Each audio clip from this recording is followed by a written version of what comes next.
Welcome everybody to Warden Law near Sunderland in the northeast of England for round one of this year's Wera Tools British Kart Championships for the Rotax and the Honda Cadet categories. Now they say that this is the place where champions are born. This weekend we're going to see the birth of many a championship campaign as the drivers get themselves going, scoring points to ultimately at the end of the season hopefully be the British karting champion. Great field here this weekend. Over 170 drivers are with us here at Warden Law across those 5 categories, 4 of them in Rotax, and a much stronger Honda Cadet field as well here in 2025. Today, Saturday, bright conditions, perfect racing conditions as we go into the heats. Those all-important first race of the weekend, get the drivers going and get themselves in a good position for finals day on Sunday. You can watch every single moment of racing here with myself, Andrew Mather, Henry Baudet on commentary duties and roving reporting duties as well. It's all to be watched here on our annual Alpha live stream for round one of the Wera Tools British Kart Championships. And a very warm welcome once again here to Karting Northeast, to Warden Law for the first round of the Wera Tools British Kart Championships for the Rotax and Honda categories. My name is Andrew Mather. Henry Baudet, unfortunately, not quite with us at the moment, but we hope to see him in the not too distant future. But good conditions, as we say, here at Karting Northeast. Clear skies. Looking for some really hot racing today for the heats. Looking through across the course of the day, you can get in touch with us in those YouTube comments already. Good afternoon to Charlie Longman Racing. Here is your circuit for today. 1,200 metres in length, 12 corners, bit of elevation change along the way. This circuit established in the mid-90s in 1996. And a real favourite for some of the drivers. A bit of everything around this circuit. As we say, the weather is pretty good. Scattered clouds at the moment, but the temperature's rising across the course of the afternoon. Clear skies, bit of wind over the circuit. The wind is meant to pick up tomorrow, but the weather forecast that we had at the start of the week for rain, that's not turned out to be the case, which is very good news for us all here in Sunderland.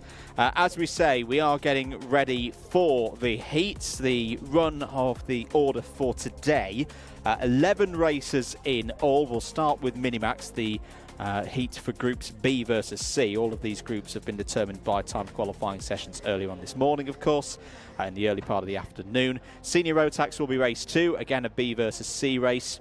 2 races from Junior Rotax, which is our biggest entry here this weekend. So 2 races from them, A versus D, B versus C. Microax and Honda Cadet, they have a single grid for each category, so they'll be going through to race 6. And then we'll also have again Minimax, Senior Rotax, 2 runs of Junior and Microax to bring us to the end of the day. Here's a quick look down the very busy paddock here at Warden Law. Sam Pollitt racing off to the left-hand side there. Jag Rotax back once again, of course, with their great assistance and customer provisions to many of the drivers, many of the teams here in the Wera Tools British Kart Championships. Paddock, Coles racing to the right there. We had a little pop into their awning last night. A much bigger presence for Coles Racing this year off the back of their success in 2024. Good to see a well-established name within this paddock starting to grow in numbers once again. KR Sport are back, of course, as well. We've got a number of very strong drivers here this weekend. We're going to be talking about them in the battles with the traditional favourites, the traditional top-running teams, the likes of Strawberry Racing, Dan Holland Racing in there as well. I see some of our officials getting ready for the first set of races here at the paddock. If you are in the local area as well, you are more than welcome to come down, but please be aware parking is very tight at the moment. So if you can make your way to the circuit without using a car or get someone to give you a lift, that would be the best way of making yourself getting yourself to the circuit here to watch the racing this weekend. The home team, of course, on the right-hand side of your screens, Hunter Motorsport. What can they do this weekend? They've got good hopes in every single one of the Rotax categories here this weekend. And as I say, we shouldn't forget the Hondas as well. Really good to see a strong field of Hondas, more karts than we had won 2 weeks ago, actually, at the Honda O Plate. So really looking forward to them later on. There is also a view up onto the new balcony. We always see something new when we come, or at least recently when we've been coming back to Warden Law for various races over the past couple of years. There's always something shiny and new to enjoy. And this time round, it is, of course, the continued developments of the new pit building here at Warden Law. Now with this lovely balcony for folks to watch the racing from. You'll find lots of the mechanics up there, keeping an eye on their drivers across the course of the day. Supporters of all the drivers, over 170 drivers here this weekend. So full credit to Warden Law, to the Karting North East team, to Paul Bainbridge and everyone involved. Great to be back here in Sunderland. Racing coming soon. Minimax 950 will be the first heat. We're going to take a short ad break. Keep it locked here on your Wera Tools British Kart Championships broadcast.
So we start things here at Warden Law with Minimax 950. Here is your grid for the first heat. This is groups B and C facing off one another.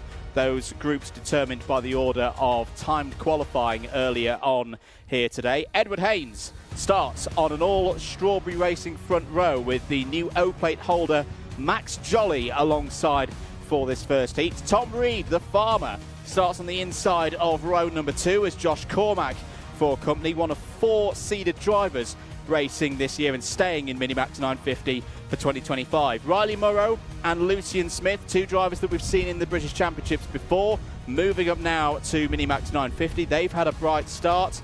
On row 4, the former Honda Cadet champion Ryan White is joined by Logan Rolfe. Max Wheatley and Joshua Cook start on row number 5 for their first heat of the championship season proper. James Roots and Alfie Ward will go from row number 6. Austin Gibson, very familiar name of course to those watching in the IAMI categories, now racing here this weekend in the Rotax categories, is joined by another one of the graduates from Microax last year, Maximilian Aberhart. That's row 7. Last year's Microax champion Luke Millward starts alongside the driver he just picked to that title at Wilton Mill last autumn, Austin Oman. So the battle resumes there on row 8. Row 9, Sebastian Behrman is joined by Benjamin Lorne. Problems for Lord in qualifying. A snapped track rod arrested his progress in that one. Harry Radcliffe and Soren Gallagher go from row number 10, completing the top 20. Achille Giannone starts on row 11, is joined by one of the new boys, Aidan Hammond, a rookie for this year. That's row 11. Max Gilman and James Devereaux start on row 12. Good to see Devereaux back. Had a fairly hefty off yesterday in free practice, but is racing here today. Fraser Anderson and Christian Sanguinetti starts on row 13. It's a 27-strong field completed, yes, by Oliver Spencer, a DQ, a technical non-conformity for Spencer in timed qualifying earlier on today, is the reason one of our 4 seeded drivers from last year starts at the back. So for the drivers, 10 minutes plus 1 lap to negotiate in this one. This is the first of 2.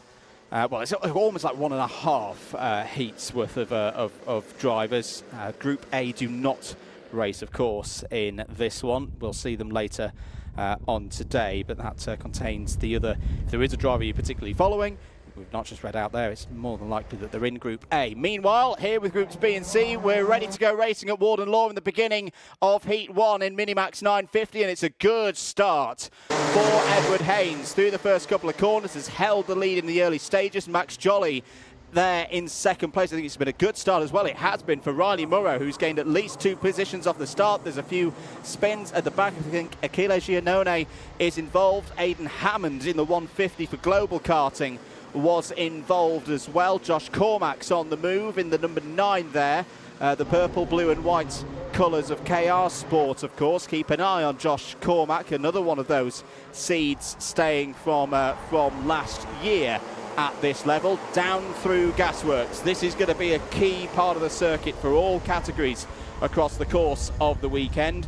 Very rubbered in track surface here at Warden Law is what the drivers have been telling me. It's been good conditions. There's been a lot of private testing here over the last couple of weeks in preparations for this first round of the Rear Tools British Kart Championships, and the drivers are putting those conditions to good use right now. So end of lap 1, Haynes leads from Jolly. Still a Strawberry Racing 1-2. Riley Murrow for Sam Pollitt Racing is there in third. Tom Reed now with SFR Motorsport. In their awning in the West paddock is P4. Lucian Smith running nicely as well, completing the top 5. Through the Dunlop chicane, there is the 147 of Ryan White. You can see now ahead of the 144 of Lucian Smith. 2 of the seeds going toe-to-toe there. Tom Reed actually falling down the order a little bit on this particular lap. Can be a circuit where if you get out of the groove, if you lose the flow, very tricky to get back in amongst the pack. You've got to be patient sometimes, and occasionally that means you can lose positions. Meanwhile, Haynes, Jolly at the front of the order. Looking nice and comfortable right now. All these drivers. First of 2 heats across the next session, this afternoon session and a little bit tomorrow. Everybody trying to ensure that when we get to the super heats tomorrow, that they're in that top 34, not leave themselves with too much to do to ultimately qualify for the final on Sunday afternoon. Moves further down the order. That's Ozzie Gibson going down the inside. Nice move there by Gibson. I think that was on Logan Rolfe for 8th place. Logan Rolfe, one of the rookies, hasn't done a full season of the British Kart Championships before. So those are the drivers with the black number boards on your timing tower on the left-hand side of your screen. A little bit of a look there by Lucian Smith to try and find a way past Ryan White. Ryan White, who's joined up with Hunter Motorsport for this year. Looking for a good start to this championship season. Wasn't quite able to defend the Honda Cadet title last year, but did show flashes of speed that took him to the 2023 title. Now having moved across into the Minimax 950 category, it's been a decent start for the driver there in the 147. Here's an attack from Lucian Smith, another driver who had a very strong second half of 2024. And more moves like that will see Lucian Smith continue to grow with confidence, you would feel, in this Minimax category. That was a good overtake through Gasworks, puts Smith up into 4th place. So through the first couple of corners here on lap 5, 6 minutes of this one to go. Looking a little bit further down the order, Austin Owens made some good progress. He's up 5 places to P11. Oliver Spencer, it's not a surprise to see Spencer coming through the field using his experience from last year. He's now up to P16. I think the aim for Spencer really in this one, try and get into the top 10. You're getting top 10 results in these heats, you're looking pretty good for a comfortable run through the super heat and into the final on Sunday afternoon. James Roots in the 1-2-1 there is your fastest driver on circuit. New colours for James Roots in 2025.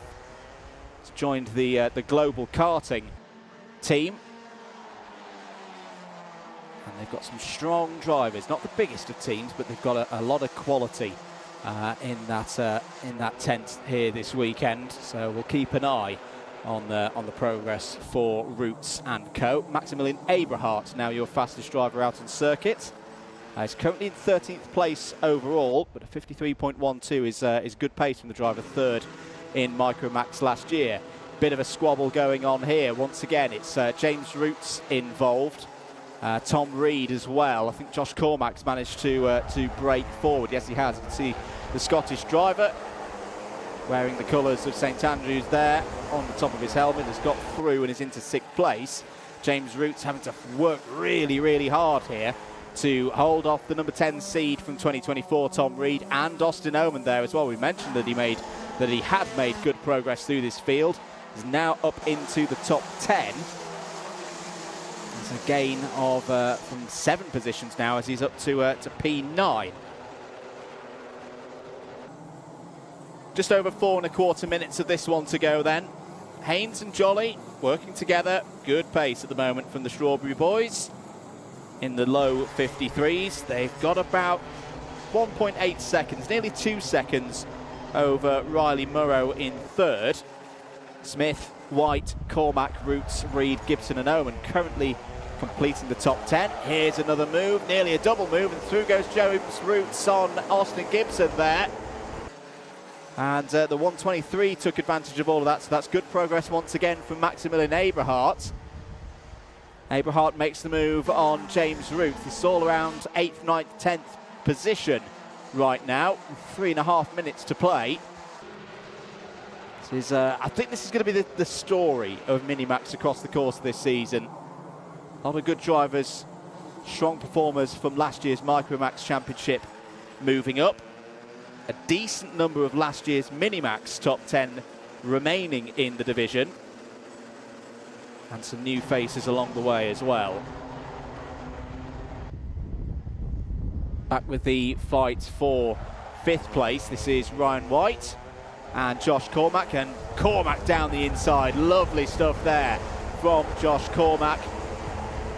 Got the braking absolutely spot on. Kart can go a little bit light as you go over and through Gasworks Bend. That was perfectly executed by Josh Cormack. Means there's now 2 KR Sport runners there in the top 5. Also 2 Strawberry Racing runners. Here we are with our leaders just coming out of the dogleg. And that slightly downhill left-hander of St John's, and then into the Senna S. Edward Haynes and Max Jolly looking pretty confident at the moment, and Max Jolly knows this place pretty well, of course. Based just up the road in Darlington. It was at this very circuit that Max Jolly started racing. Joined the Hunter Motorsport team at the start of his career, and has now made, of course, the switch across to Strawberry. There's Lucian Smith going through. Well, actually, this is in defence of 3rd place. So Riley Murrow has caught up. I did have a bit of a sight there. I wonder if the front bumper, yes, he's moving around quite a lot. Now, there is a little bit of compliance, of course, in those front fairings, but not really that much. So that could be a developing point to watch out for Lucian Smith. That was a good move. That looked to be Tom Reed down the inside of Ryan White, and yes, it was. So Tom Reed, who lost some positions in the early stage of this race, has done very well indeed to move back up through the order, and is now there in 6th place. 1 minute and 20 seconds to go then. On paper, I think that this is looking pretty comfortable for those 2 Strawberry runners. With this being a heat, of course, I'm sure they've had the training from the team and the instructions to keep it nice and calm. Don't do anything silly. And battle harder later on in the weekend when there's more points to be played for. And here goes the move, though. Max Jolly down the inside. Not too much of a defence there from Edward Haynes. He's going to have another go. Ooh, Haynes nearly got the cutback there on the entrance to the dogleg. But in the end, Max Jolly has taken the lead.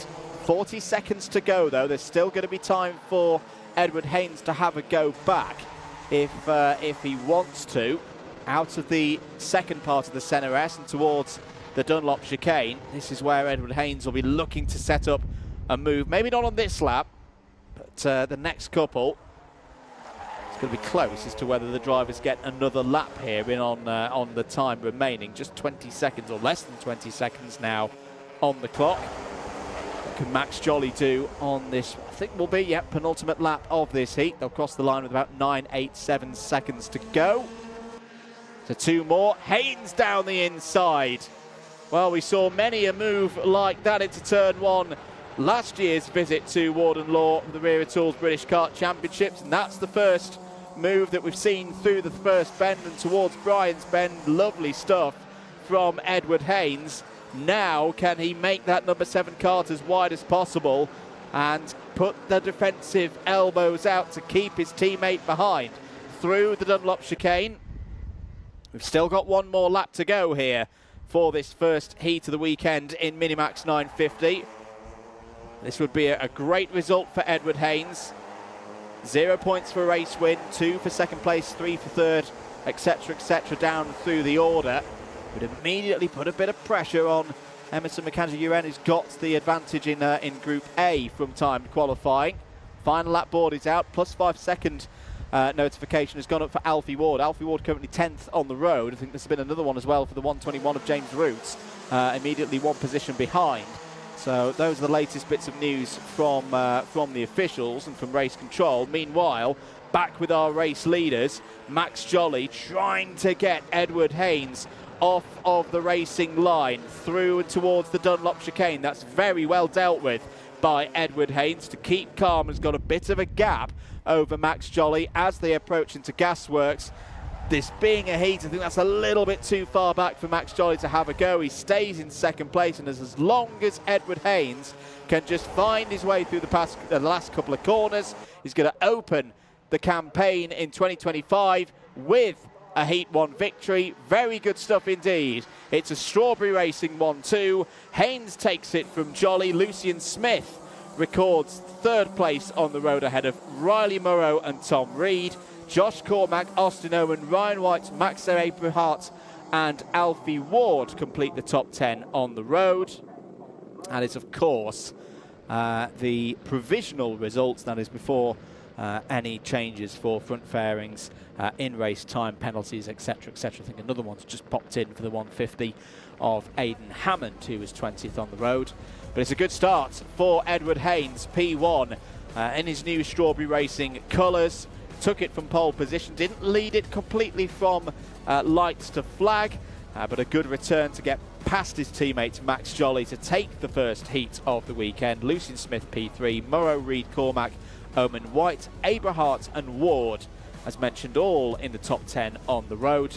Ward is one of those drivers with a plus 5 second penalty, as is James Roots. Austin Gibson P12. Good effort there from Logan Rolfe, the top rookie in that heat. P13 on the road. Oliver Spencer in the end recovers to P14. We'll need to do the same again in the second heat later on in the programme. Harry Radcliffe P15. Soren Gallagher, Seb Behrman, Max Wheatley, Luke Millward and Aidan Hammond all in the top 20 on the road.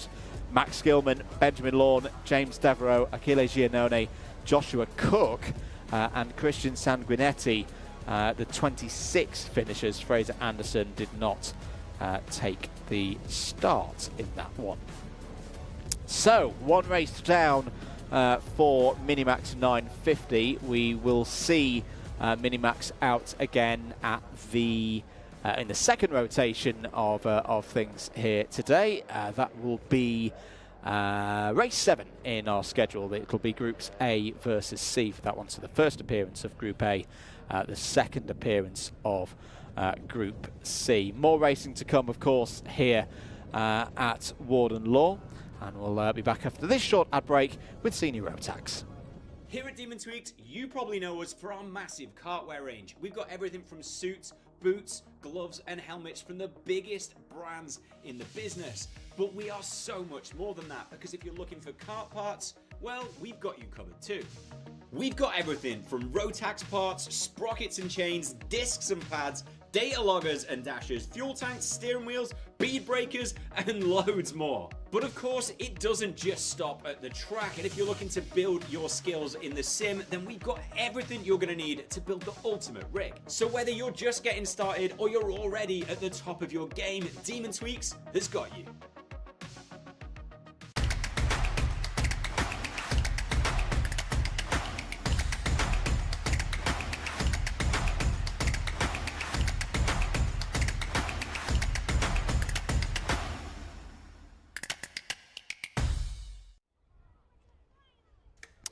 Welcome back, everybody, to Warden Law. It's Event 1 Saturday for the opening round in this year's Wera Tours British Kart Championships for the Rotax categories and Honda Cadet as well here this weekend. The first part of a double header, of course. We're back here next weekend once again with all of the other categories. For more details, do head across to the British Kart Championships website. Race 2 is up next. It's the first heat of the weekend for Senior Rotax. We'll tell you more about it in a moment. 27 drivers set to go for Senior Rotax in a few moments' time. The grid determined by timed qualifying earlier on this morning. More than 34 runners in Senior Rotax here this weekend, meaning that there was the need for 2 qualifying groups to get all 41 drivers the time on track that needed to set their best 3 laps. The average of those 3 laps is then taken, and that time then sets the end of that calculation then sets the grids and the groups for the course of these heats. Fastest driver overall goes in Group A. We won't see them in this next heat. Fastest driver in the other group then goes into Group B. Second fastest, or the fastest of the second fastest drivers, if that makes any sense, then goes in Group C, and then we go round and round and round again, all the way down to 41st place. Let's know who you're cheering on for here this weekend.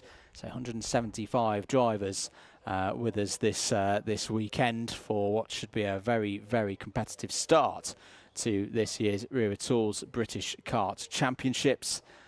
If you're just joining us, Minimax, good steady start from them. A strong run for Edward Haynes to take that win from Max Jolly.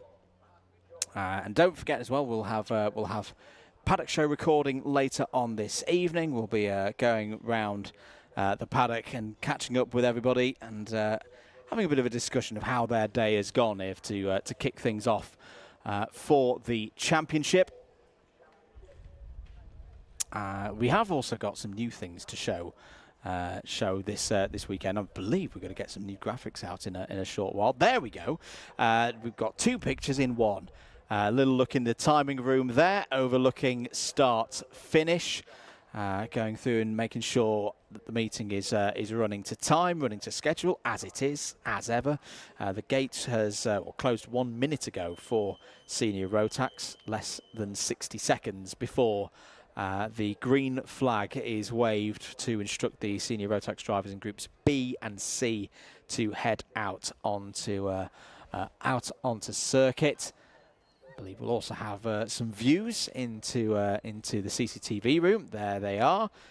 Just behind them, that's the stewards' room. So that's where drivers will go to have their meetings. Zach Drummond with us here this weekend. You just see the young chap who was in the foreground has now gone behind the curtain. He's performing the role of expert driver this weekend. So last weekend, Zach Drummond was racing in the FIA Karting Championships. This weekend, he's helping the officials, giving the drivers take on events out there on circuit. We are now ready, though, for the next race. Less than 30 seconds to go before we get going with Senior Rotax. Race number 2, Heat 1, is up next.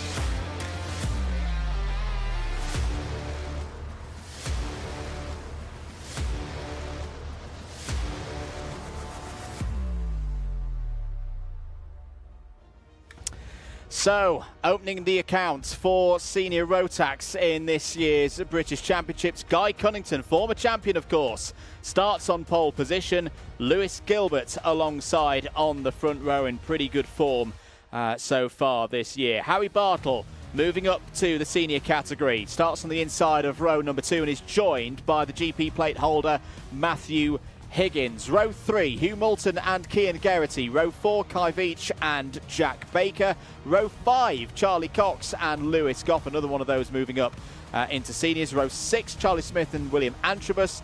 Joshua Withcombe and Jack Lilly on row 7. Freddie Ingram and Matty Hinchley on row 8. Brandon Truman and Henry Gregory inside the top 20 on row 9. That top 20 completed by Adam Wooden and Rachel Robertson. Archie Walker and Tyler Harris on row 11. Lewis Merica, Jack Gillingham, Reg Hayward, Luke Bate and Miles Roby complete the 27 runners in this one. If you're following a particular driver in seniors who we did not read out, they are in Group A. They sit out this race. Guy Cunnington brings the field into the tram lines. Are we good for a start at the first time of asking? I do believe we are. We are racing in senior Rotax for the first time in the Wera Tools British Kart Championships of 2025. And there's dramas towards the back. 355 of Brandon Truman was involved. The DHR driver going round. I think there was another one of the Tony Kart runners out towards the back as well. Simply a case of too many drivers going for one piece of North East England real estate there. Another one of the Guy Cunnington racing runners having a tricky moment. That might have been Rachel Robertson, in fact, in the 356. Driver also running in the Radical Rebels team and support from Wera Tools in 2025. And meanwhile, Guy Cunnington, team leader for Guy Cunnington Racing, of course, also leads this race. Had some strong showings in 2024, but can't do anything there about the charge of Lewis Gilbert. Gilbert for Craft Motorsport down the inside, takes the lead at the start of lap number 2. Howie Bartle's now going to have a go for the race lead, and Bartle goes through with a boisterous move there through St. John's. Spinning round there, Hugh Moulton is involved and Matthew Higgins is in trouble. Matthew Higgins comes to a halt with Hugh Moulton. That's on the entrance to the Centre S. They're trying to get each other decoupled now. Will fall down to the bottom of the order. Can Higgins get going again? Yes, but has lost a lot of time. And, well, it's not the end of things yet for Higgins and Moulton, but that now puts a bit of pressure on those two. The rest of this weekend will look like this. They'll all have a second heat later on in the programme and then the super heat. But if they're not in the top 34 of the intermediate classification after the super heats, they are out. There's no repecharge here this weekend. There's no last chance qualifier to get through into the final. You've got to be on your game through these heats and through these super heats, scoring consistently to make sure that you've got a chance of winning the final on Sunday afternoon. Well, one driver who's definitely got a good chance of winning Sunday afternoon is your race leader. Harry Bartle has bolted up the road and has got 1.5 seconds on Guy Cunnington and the rest of the field. Kai Veach has had a good start, as has his KR Sport teammate Adam Wooden. So keep an eye on the 375 of Veach and the 347 of Wooden, because they've definitely got a bit of race pace here this afternoon at Karting North East, as is Matty Hingley. Fastest lap of the race for Hingley so far in this one, 50.13. A gain of 7 places so far for the Welshman racing with Ultimate R this season. Through the Centre S once again. Also another KR Sport driver who's made a lot of progress in this heat so far. Archie Walker, bit of a surprise to see Archie down 21st on the grid, but showing his race pace and showing his prowess in this field, has managed to move up through the order. I do believe the cart you can just see off 2 drivers left there is Matthew Higgins' GP plate to DHR, out as well as Hugh Moulton. I wonder, is this driver's thinking about tyres, knowing that they're not going to be able to get good results in this race? They'd rather save their tyres for later on in the weekend. That's a bit of speculation, of course, but either way, Higgins out, Moulton out. They will not score well in this first round of heats for them. Meanwhile, change for second and third and fourth. Veach has got through past Cunnington. Cunnington has also lost out to Lewis Gilbert, so Gilbert now back up to 3rd place. A bit of a concern, I think, at the moment for Guy Cunnington. The pace, the race pace, doesn't quite seem to be there for the former British champion at this moment.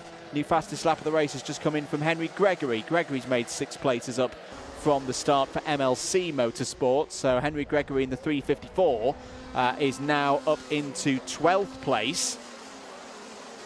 Just a quick note, of course, on the numbers. The eagle-eyed amongst you will have noted that all of our seniors now running with triple digits. You know they're seniors, not only because of the blue background on the number board, but the seniors all start with a 3. The juniors start with a 2, Minimax has run with a 1, and then the Microax runners are still on 2 digits, with the exception of if they are a seeded driver from last year's championship in their respective categories. Of course, they still run the single-digit numbers, or the number 10 if a driver was in 10th place in the championship last year. Quick sight there of William Antrobus, who's got a new lid. Well, it's not a new lid, it's a borrowed lid from one of his teammates. I asked him earlier how quick, how many tenths he reckoned the new lid was. He wasn't sure, thought it might actually make him slower, but right now he's in P10, doing very nicely. William Antrobus had a great run here last year in the junior category, second in the final standings of junior Rotax in 2024. There's another one of those drivers finding his feet in the senior category. Fairly similar technical platform, of course, between the juniors and seniors. A bit more power, some different settings to play with here, as there's a move. That's a nice one from Lewis Gilbert down the inside, takes second place away from Kai Veach. That is why many people are looking at Lewis Gilbert as a big runner this weekend for the first round of these Wera Tools British Kart Championships. Lewis Gilbert looking to get back on the top step in this championship, and the Scottish driver who has been on the podium 7 times in his career in the British Kart Championships, on his way at least in this heat to second place. 3 minutes and 40 seconds to go. Bartle's still your race leader. Pace at the moment for Bartle of 49.96 last time around. That is his best lap time. It's just been holding the gap at about 1.5 to 2 seconds across the course of the last few laps. Here's a move, or at least a look at one. Matty Hingley in 8th place there, racing for Ultimate R. The blue suit and the orange details that those with slightly lazy eyes might confuse him for a Fusion Motorsport driver, but not here today, of course. Ultimate R looking for some good results. They had strong pace across their drivers in free practice yesterday. Right now, Matty Hingley having a good fight with Cian Geraghty just ahead. Jack Lilly's come through the field in this one. You can see Jack Lilly there in the number 10. He's a good example of a number 10 seeded driver. As through goes Archie Walker. Archie Walker now 13 places gained. Quite a few competitors out there have taken advantage of the moments in the early stages, particularly on lap 2, to navigate their way through this field. Adam Wooden, the biggest mover right now, at 14 positions. It seems to be that the KR Sport drivers are having a bit of a intra-team battle as to who can gain the most positions in this one. 2 minutes and 10 seconds to go. Bartle and Gilbert, the gap is now 1.77 seconds. Bartle a tiny bit slower than Gilbert. We're talking hundredths of a second though. Don't think there's going to be enough time for Lewis Gilbert to cross that gap, and he isn't really getting a full complement of help. He's not got a buddy on his rear bumper to just push him along through the faster parts of this circuit. Quite high average speed around Warden Law. Not that many slow corners. Over the start line then to complete lap number 9. Bartle's lead now 1.65 seconds. Change for 8th place confirmed. Walker through past Matty Hingley. We saw that a few moments ago. Brandon Truman's also been on the move. So Brandon Truman, who we saw spinning on the very first lap, has got back up to 17th place. He's just taken that one away from Freddie Ingram.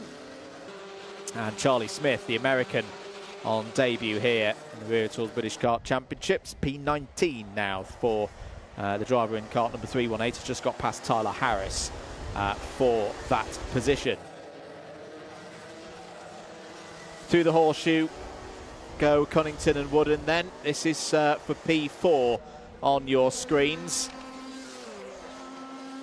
Maybe a few setup changes to try for Guy Cunnington before we see the 352 out again later on in this weekend, because whilst the qualifying pace was there for Guy Cunnington, came from the second group of qualifiers in senior Rotax, the race pace hasn't quite been there for Guy Cunnington, who is a seeded driver. Had a good run to 5th place in the end in last year's championship. Has elected to stay with his preferred race number of 52, then with the 3 in front of it, of course, because he's a senior Rotax runner.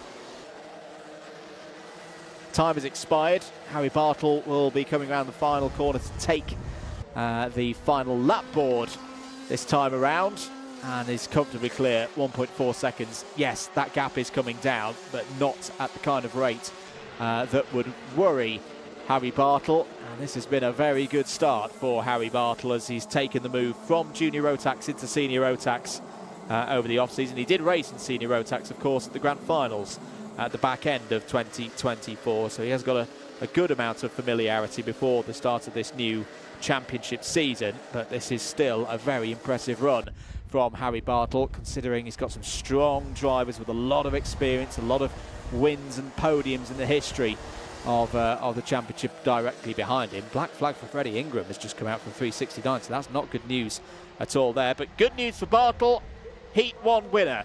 Comfortable stuff for Harry Bartle in the end, and he takes it by 1.2 seconds ahead of Lewis Gilbert. Kai Veach in 3rd place. Guy Cunnington digs deep to hold on to P4.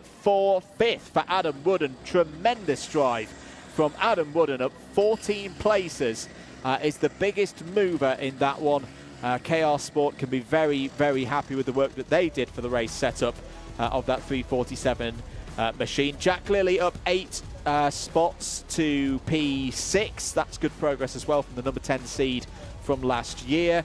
Cian Geraghty, solid points, P7. Archie Walker, another KR Sport driver on the move, up 13 places to P8. Matty Hingley up 7 to 9th. William Antrobus wraps out the top 10. Great drive from Joshua Withcombe as well.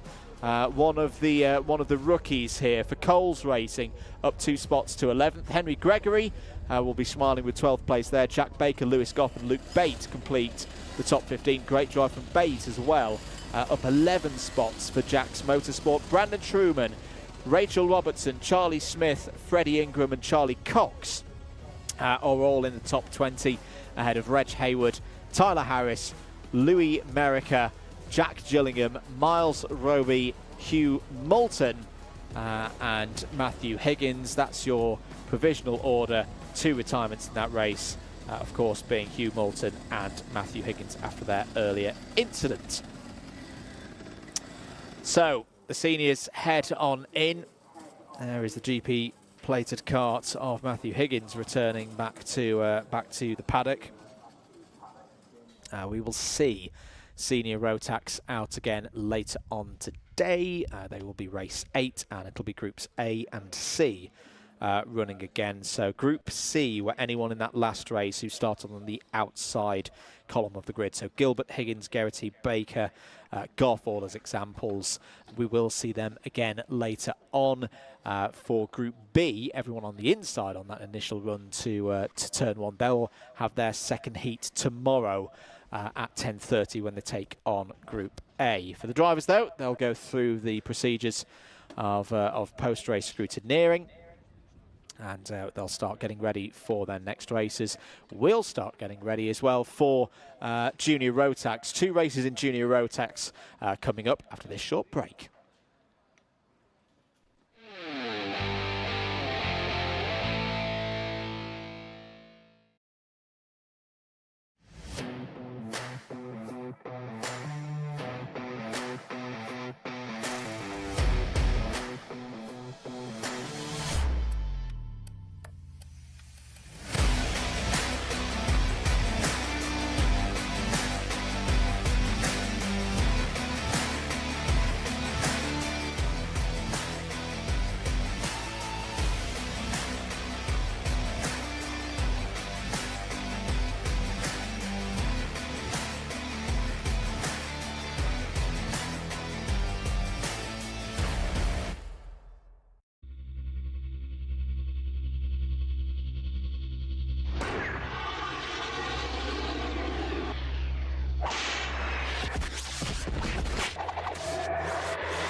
Welcome back to Warden Law, karting North East, just outside of Sunderland. You're watching live coverage of the Wera Tools British Kart Championships, getting ready soon for Junior Rotax to appear on circuit for the first time this weekend in a racing capacity. Big field of Junior Rotax runners, 57 registrations at the start of the weekend. There is a man who's going to be overlooking all of these Junior Rotax drivers in a short while. Dan Ashton, busy I'm sure, making sure, checking up on the latest messages, or maybe texting James Fitchie, I don't know. But oh, there is his shoes. Great to see a good choice of shoes today from Dan. I know it's he's puts them to good use to kick the stones and keep the track tidy. Good work there by young Mr. Ashton. Hello to Barbara Lapper. Hello to Babs.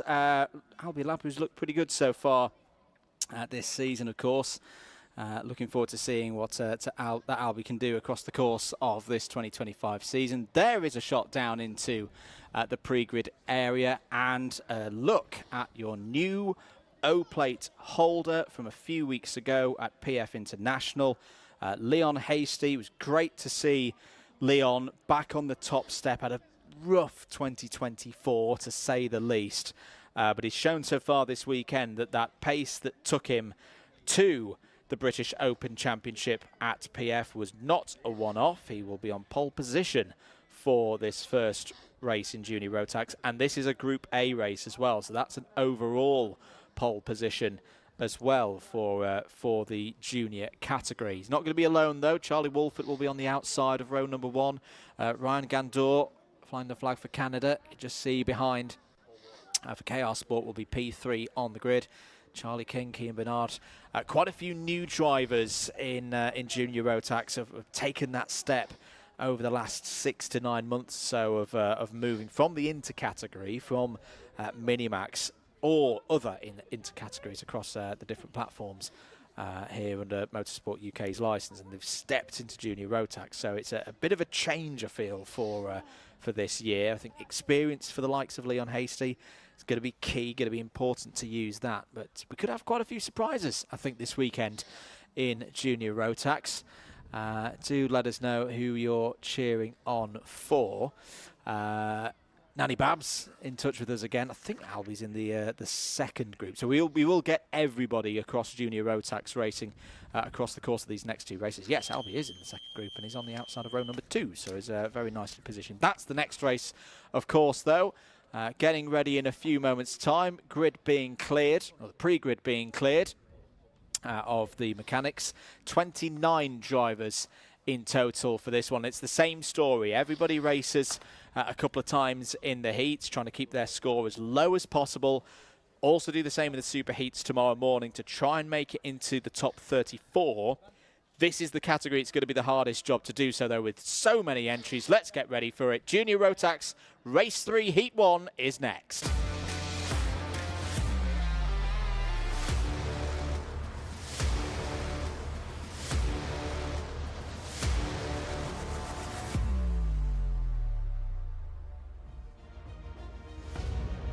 Let's take you through the runners then for heat number 1, groups A and D out on circuit. Leon Hasty on pole position, looking to repeat the win that he had at PF International a few weeks ago. Charlie Wolfett alongside on the front row. Ryan Gandor and Charlie King on row number 2. Kean Bernard and Matteo Palazzo go from row number 3 ahead of Albie Friend stepping up to juniors this year, and Archie Lovett, that's row 4. Ellis Bell back in action for Coles Racing. He's on row number 5 and he's joined by Daniel Minto. Alfie McBain and Luca Holmes-Ballack go from row 6. Louis Radcliffe and Finley Lyons start on the 7th row of the grid. Behind them, Marta Kamahidze and Jake Flewitt on row 8. Ewan House and Ethan Griffiths are on row number 9. Completing the top 20, it's Henry Cameron and Daniel Hartley. Bella Stansmore-Wilson and Thomas Harper are on row number 11. Ollie White and Nathaniel Gray go from row 12. Joe Yao and Cameron Nelson. Bit of a surprise to see Nelson there on row 13. DeJean Bennett, Pierce Wade and Samir Paul complete the 29 runners in this heat. Groups A and D starting their stories in Junior Rotax, and we are away and racing at the first time of asking. Good start for Leon Hasty, will lead through the first corner. Ryan Gandor's had a decent start as well, as held Charlie Wolford out to dry there. And up into second place immediately for KR Sports is the Canadian. Oh, it's a little bit rough and tumble in the middle there. And I think one kart going on top, and Finley Lines is involved. One of the MLCs is out as well. That's going to be Jake Fluid. Those two started. Linus Stern on the the even side of the grid rather, 14th and 16th on the grid for Lines and Fluid, but they will not get good scores in this race. They are out of things, and again, in Junior Rotax, 57 entries, only 34 of them will go through to Sunday's finals. That means more than a third will not make it. Oh, someone's chain guard just went flying off there, or at least that's what it looked like at first glance. So is there going to be a problem for someone out there? There's the number 281 is being shown the mechanical flag. So that will be the end of the race. Well, it already was the end of the race for Finley Lines. So Finley Lines will have to come in if Finley Lines is even still circulating. End of lap number 1 then. Hasty leads from Gandor, Wolfit, Bernard, Bell, Friend, Palazzo, Lovett, Minto and King. That is your top 10. Who made good progress on that first lap? Oliver White did, up 8 places to P15. Pierce Wade up 10 places to 18th place. There was a move from Albie Friend, last year's Minimax front runner, of course. There is Finley Lines as 281, is out of this one and will need a good result in the second heat to not leave too much of a job to be done in the super heat. It is a nice format. I'm personally quite a fan of it, that when we get to the super heats, there's always a mathematical opportunity for every driver in those super heats to race through to the final. But if you are in the lower reaches, shall we say, of the grid on Sunday morning, you've got to have a big super heat to flip the tide and get into that top 34. It's not done, of course, for Finley Lines, but he's going to need a second heat that gets him back up the order. Nice move there for the race lead. Charlie Wolford goes down the inside of Leon Hasty to take the lead away, and will look to stretch things out now for MLC Motorsport. So after the initial run down to the first braking zone saw Wolford down to third, this has been a very good return indeed. Wolford leads from Gandor, Hasty there in third, Kean Bernard there P4. You'll note running in the Wera Tools colours. He's part of their Alliance Racing Academy. Race for the UK in the FIA Karting Academy in 2024. Nice move from Hasty once again. Takes P2 away from Ryan Gandor. That allows Charlie Wolford a bit of time just to break off the front and gap the chasing runners here right now. But we've still got 6 3/4 minutes to go in this first heat for Junior Rotax. Down through Gasworks go the leaders once again, just to come back in on who's made good progress. Oliver White, we should mention, up 9 places from where we saw the Hunter Motorsport 224 start this race. Pierce Wade, another one of the Canadians in this race, is up 11 spots for Global Karting. Cameron Nelson, problems in qualifying for Cameron Nelson, who's one of the seeded drivers staying this year, remaining in Junior Rotax. More of what we come to know from Cameron Nelson from Wales coming through the field. It's up 8 places into P18. 6 minutes to go then. Wolfert still leads. Hasty, Gandor, Bernard and Friend, your top 5. Friend all over the rear axle of Bernard right now. Ian Bernard running with the Zip Factory team once again this season. There is the 213 of Samir Paul, who's pulled off the circuit. Had completed 4 laps at this final, but fortunate news there for the privateer. They are out of this race. Technical flag as well for the 258 of Thomas Harper.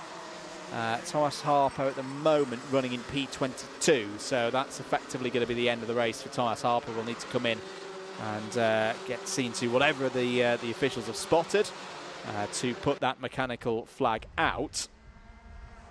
5 minutes of this race to go. Matteo Palazzo, very impressive run so far from Matteo Palazzo. As out is the 258 now having come into the pits. That is, of course, Thomas Harper. It's in response to the mechanical flag that we saw a few moments ago.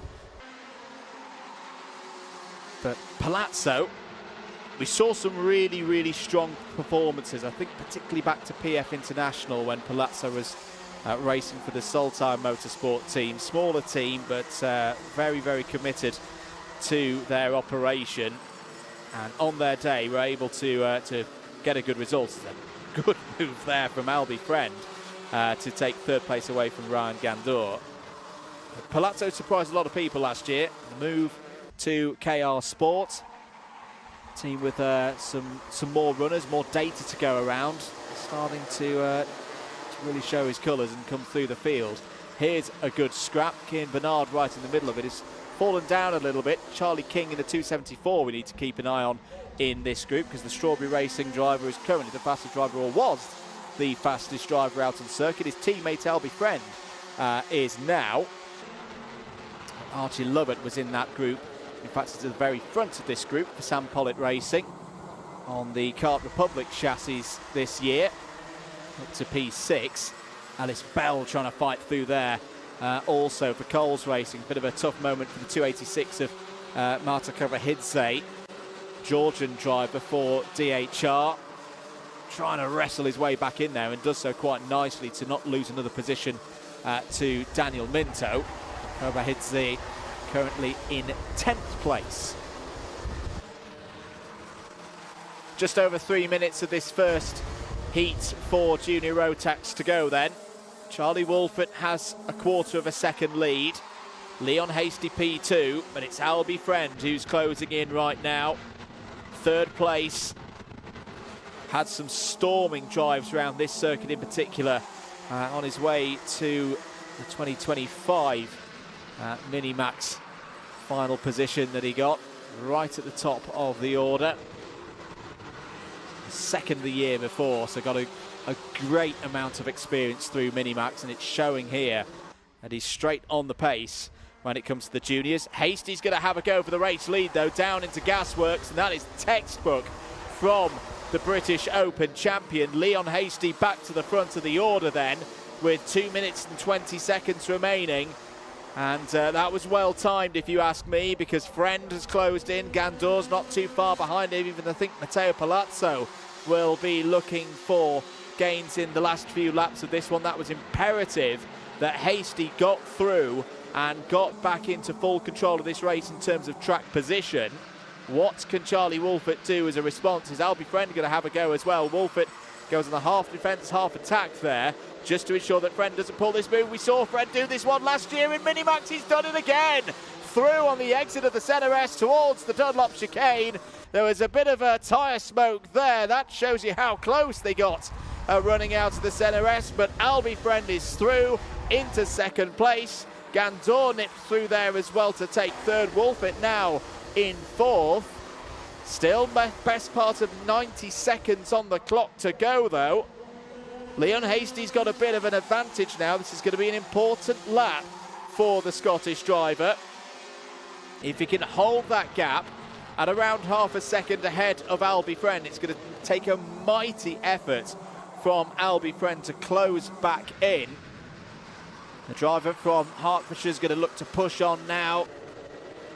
So strong through this part of the circuit, and even though the move up into Junior Rotax, very different chassis of course, much more power than in Minimax, we are seeing a similar trait with Albie Friend to what we saw in both the 2023 and 2024 visits to this place. Albie Friend, through that tight twisty section, through the centre S and through Gasworks, is very, very strong indeed. 2 laps to go.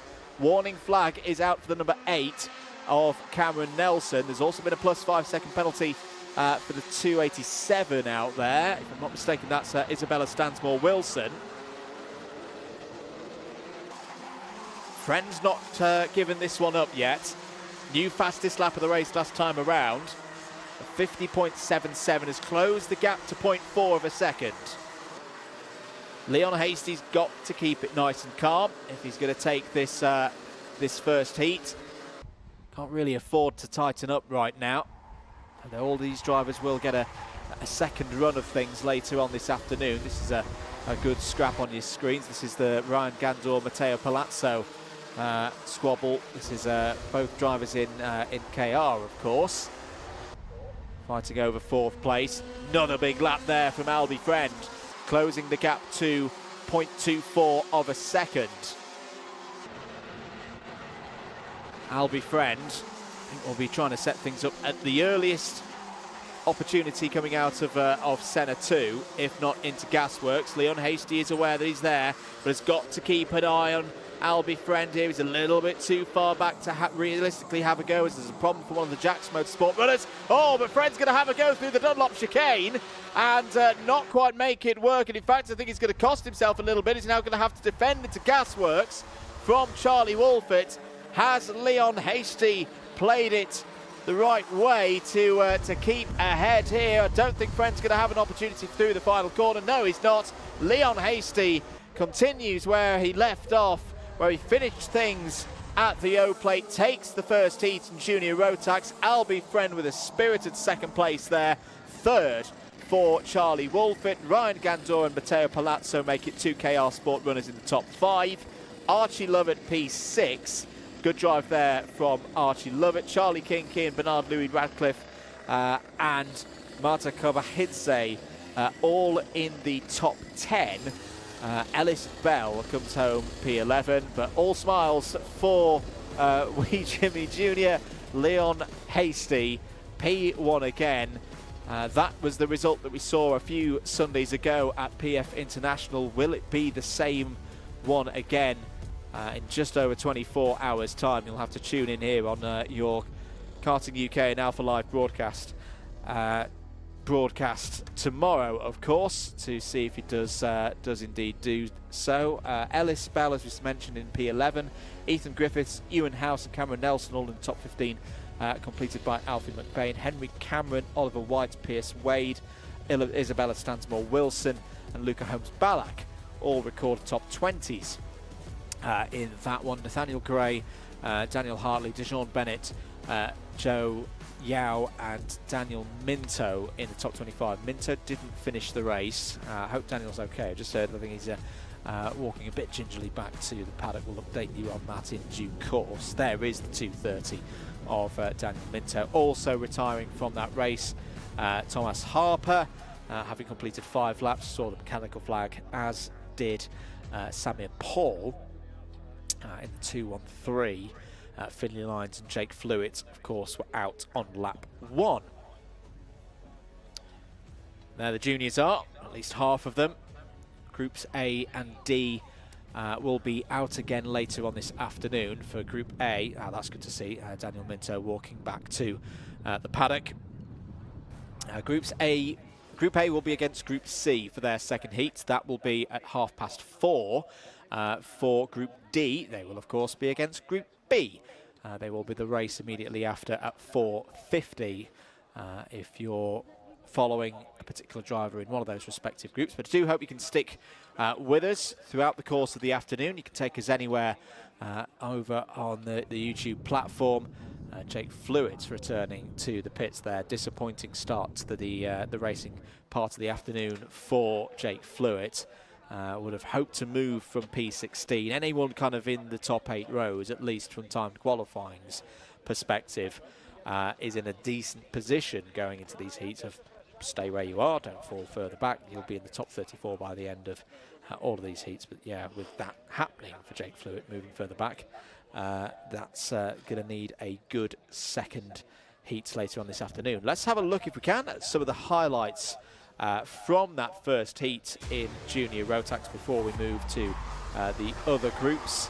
This was in the early stages, the battle for the lead. Leon Hasty down the inside of Ryan Gandor for second place. That was in the chase of Charlie Wolfett. Decent race for Cian Bernard as well. Had a good amount of running in junior machinery last year, but this is his first full year at a junior level, racing to the top 10. That was the reverse angle of Albie Friend going through. Got down the inside of Charlie Wolfett. Bit of dust being kicked up by Wolfett as well. This was the go for the race lead by Albie Friend, not able to get through past Leon Hasty, who would hold on to the race win. and will at least be in a, well, he will be in a share of the tie of the lead after this next race. We'll have 2 drivers on 0 points, of course. We'll find out who the second of those drivers will be after this short ad break.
Start your journey today in your motorsport career. Head across to the Motorsport UK website for more information. Also across on the website, if you've not heard the news already, Easter school holidays are upon us. And if you have a young girl aged between 8 and 12 years of age, there are opportunities this coming week at Team Sport Karting centres around the country to get involved in the new Motorsport UK Girls Karting Academy. This is giving 8 to 12-year-old girls the chance to learn, develop and progress in motorsport through its renowned academy programme. And as I say, there's going to be a series of academy days where entries are still open. You can get involved. Head across to the Team Sport Karting website to get yourself booked in. The first sessions start this next week in Bristol, Crawley, Cambuslang, Coventry, Mitcham, Leeds, Nottingham, Southampton, Manchester, Trafford and Newcastle. I do believe some of those centres have already sold out, but do go and check for availability, and there will be more days to follow in May and October at those centres. Also, Charlotte Tilbury getting involved. They'll provide free funded karting sessions at 10 of those venues on the 15th of April, so that's in a few days' time. That's all to launch the Charlotte Tilbury Scholarship. Those who take part in the academy programme and go through the 5-week development programme will then be encouraged to get involved and enter the British Indoor Kart Championship. So this is the one that's run up and down the country by Team Sport, running through their local, regional and then all the way to national finals later on in the year. There are opportunities to step further up in karting through the GKA, so if that sounds like something that you want to get involved with, do so to get involved with those days in the coming week. We're ready though here once again at Warden Law. Junior Rotax, race 4, heat 2 is next.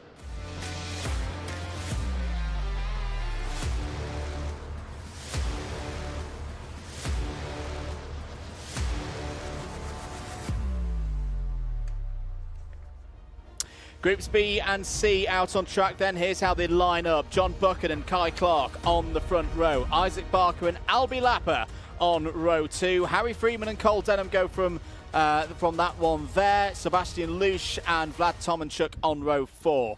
Jacob Ashcroft, keep an eye on the 242, starts there on row 5 alongside Zane Krecker. Jack Collington and Noah Barham on row 6. Jared Fox-Whiteley and Jensen Chalk start from row 7. Harry Holland, the privateer, goes from row number 8 and is joined by Eva Morris. Harry Taylor and William Archer go from row number 9. Findlay Buck and Sam Mott complete the top 20. Shane Chandaria and Riley Cranham go from row number 11. Panos Diamonkong and Benjamin Barker go from row 12. Joel Dixon Cohn and Connor Large on row 13. Zach Turner and Kieran Stewart complete the 28 runners in Junior Rotax heat number 4. What do you know? We whistled through the grid and it's a falsie. Round we go again for another formation lap. Very interesting grid, this one, for heat number 2. Particularly, I'll bring attention to Jacob Ashcroft at P9. Not an absolute disaster for Ashcroft, but maybe a little bit disappointed. The pace for Ashcroft in practice has been mega. So keep an eye on Jacob. He could come flying through the field from that 5th row of the grid. Similar for Riley Cranham, won a couple of weeks ago in the IAMIO plate at Wilton Mill that you'll have seen here on your Karting UK and Alpha Live platform of channels. Finley Buck is another name that jumps out, maybe a little bit lower down the grid than we would have expected. Or the opposite end of things, good to see Kai Clark up at the front of the field. Had a very strong run here last year for the Rotax Grand Festival when he booked his ticket to Sarno to head to Grand Finals.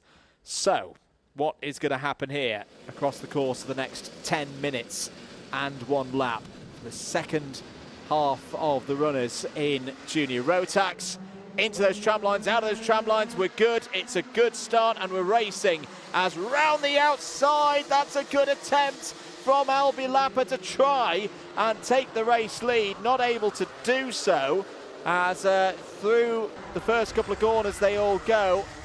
It is the Sam Pollitt Racing 276 of Kai Clark who's got the race lead. Where's John Buchan gone in all of this? I think he's just slotted into 3rd place there for Craft Motorsport. Craft running a slightly altered livery this year, bit more orange on it. Yes, he is there in the 293 in 3rd place. Bit spread out in the mid-pack as the 232 of Ethan Morris there has a battle with a couple of the DHRs. I think that might have been Noah Barham trying to force his way through and get up through the order. So Kai Clark leads at the end of the first lap, continuing the form that we saw from Clark in the Rotax Grand Festival last year. He has switched teams. He has moved from KR Sports into Sam Pollitt Racing. Saw in the hands of William Antrobus that was a useful package in 2024 in this category. Meanwhile, real old scrap going on for 4th place there. Cole Denham, who's looked a lot stronger at the start of this season than he did in 2024, had some struggles as he made the transition from the interclasses up into juniors, from Minimax up to junior Rotax. The DHR runner there in 262 getting involved. I think Noah Barham's really flying through the order, so apologies, it wasn't Noah Barham that we saw in that fight with Eva Morris earlier on. It was Isaac Barker. Noah Barham has gained 6 places in the early stages of this one, so superb progress there from one of a number of drivers that Dan Holland Racing, I think, have got big hopes for in this championship. So on to lap number 3, where we are now. Clark leads from Buchan, Tomanchuk 3rd, Denham, Lapper, Barham, Zane Quecker. Quecker was very quick towards the end of free practices yesterday, so another one of the Ultimate R team to keep an eye on. Middle of the road line there for John Buchan on the approach to Gasworks gives Kai Clark small opportunity to extend his lead, which is around half a second, might be up to 3/4 of a second now. Over 7 minutes to go. Big defense there from Buchan. Single move to the inside of the circuit. Tomanchuk not able to find a way through. Harry Freeman, meanwhile, is gaining in all of this as through goes Tomanchuk. I think that was inevitable that the KR Sport runner was going to come through. Cole Denham up into 3rd place. John Buchan gets things back into a rhythm, but now finds himself in 4th place. John Buchan, who had a part-time run in these championships last year, had an appearance at Lark Hall. Cole Denham down the inside takes P2 away from Vlad Tomanchuk. Tomanchuk did a good amount there to try and hold Denham off, but gave him good racing space on the inside. Well positioned by Denham as well, didn't overcook it into Gasworks. Meanwhile, now Tomanchuk comes back at Denham, retakes 2nd place. Great back and forth here between 2 of the big hitters in this category for 2025. classic DHR versus KR Sport battle in this second heat for Junior Rotax. Denham just makes sure that there's no attack from John Buchan into the Senna S. Looking further down the order, who's making nice progress. Findlay Buckets up 5 places to P14. It's the field from 3rd place down to probably around 11th place, where Jared Fox-Whiteley is there. Just trying to rejoin this pack in the Jackson Motorsport machine in the white, green and blue. We know now they're into the middle phase, now into a nice rhythm. 5.5 minutes to go. Allowed Kai Clark to break away a bit. Same with Vlad Tomanchuk. Now is that part of the race. We've got to trust each other, work together and pull that gap back. The other key part of that, though, is Cole Denham's got to keep his pace up. He's got to keep convincing those behind that he's worthy of that position at the front of the chasing pack. There's scrap going on further behind. Jacob Ashcroft trying to get through and trying to find a way past Strawberry Racing's Albie Lapper. That's all over 8th place. Well, Lapper's got through actually past Quaker for 7th place. You can see Quaker there in the dark blue with the orange highlights as well for Ultimate Art, trying to hold off one of the fastest drivers from free practice yesterday. Oh dear, his round has gone at the 277. I think that's one of the top running privateers from yesterday, Harry Holland. Yes, it is. So unfortunate there for Harry Holland.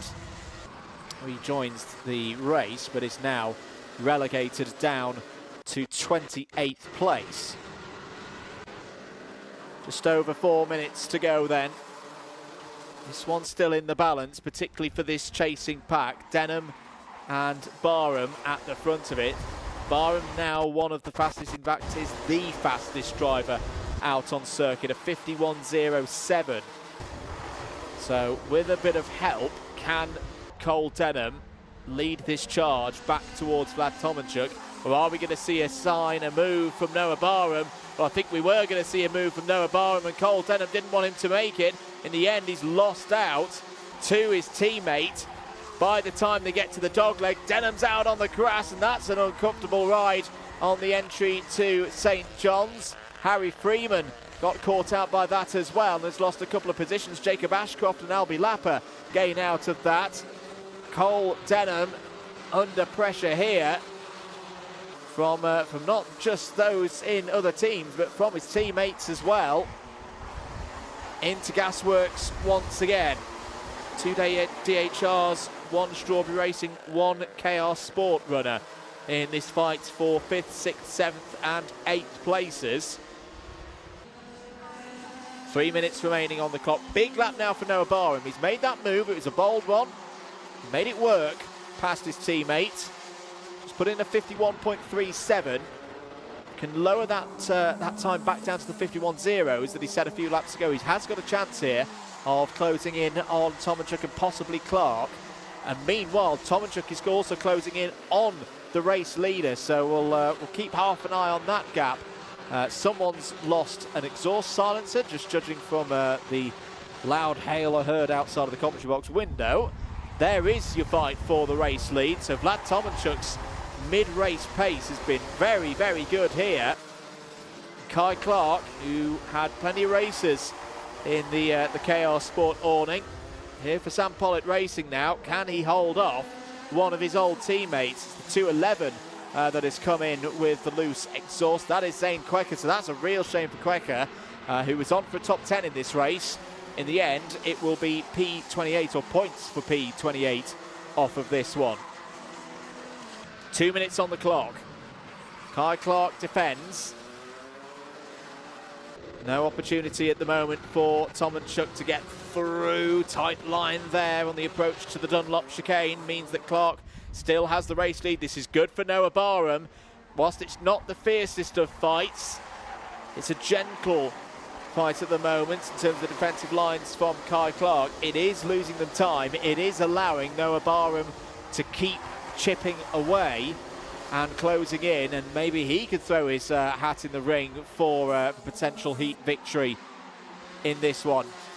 Tomanchuk still not able to find a way through past Kai Clark. That time on the run through the first couple of corners. Now there might be a chance, but doesn't get off of the dogleg with the any kind of speed that Tomanchuk would have wanted.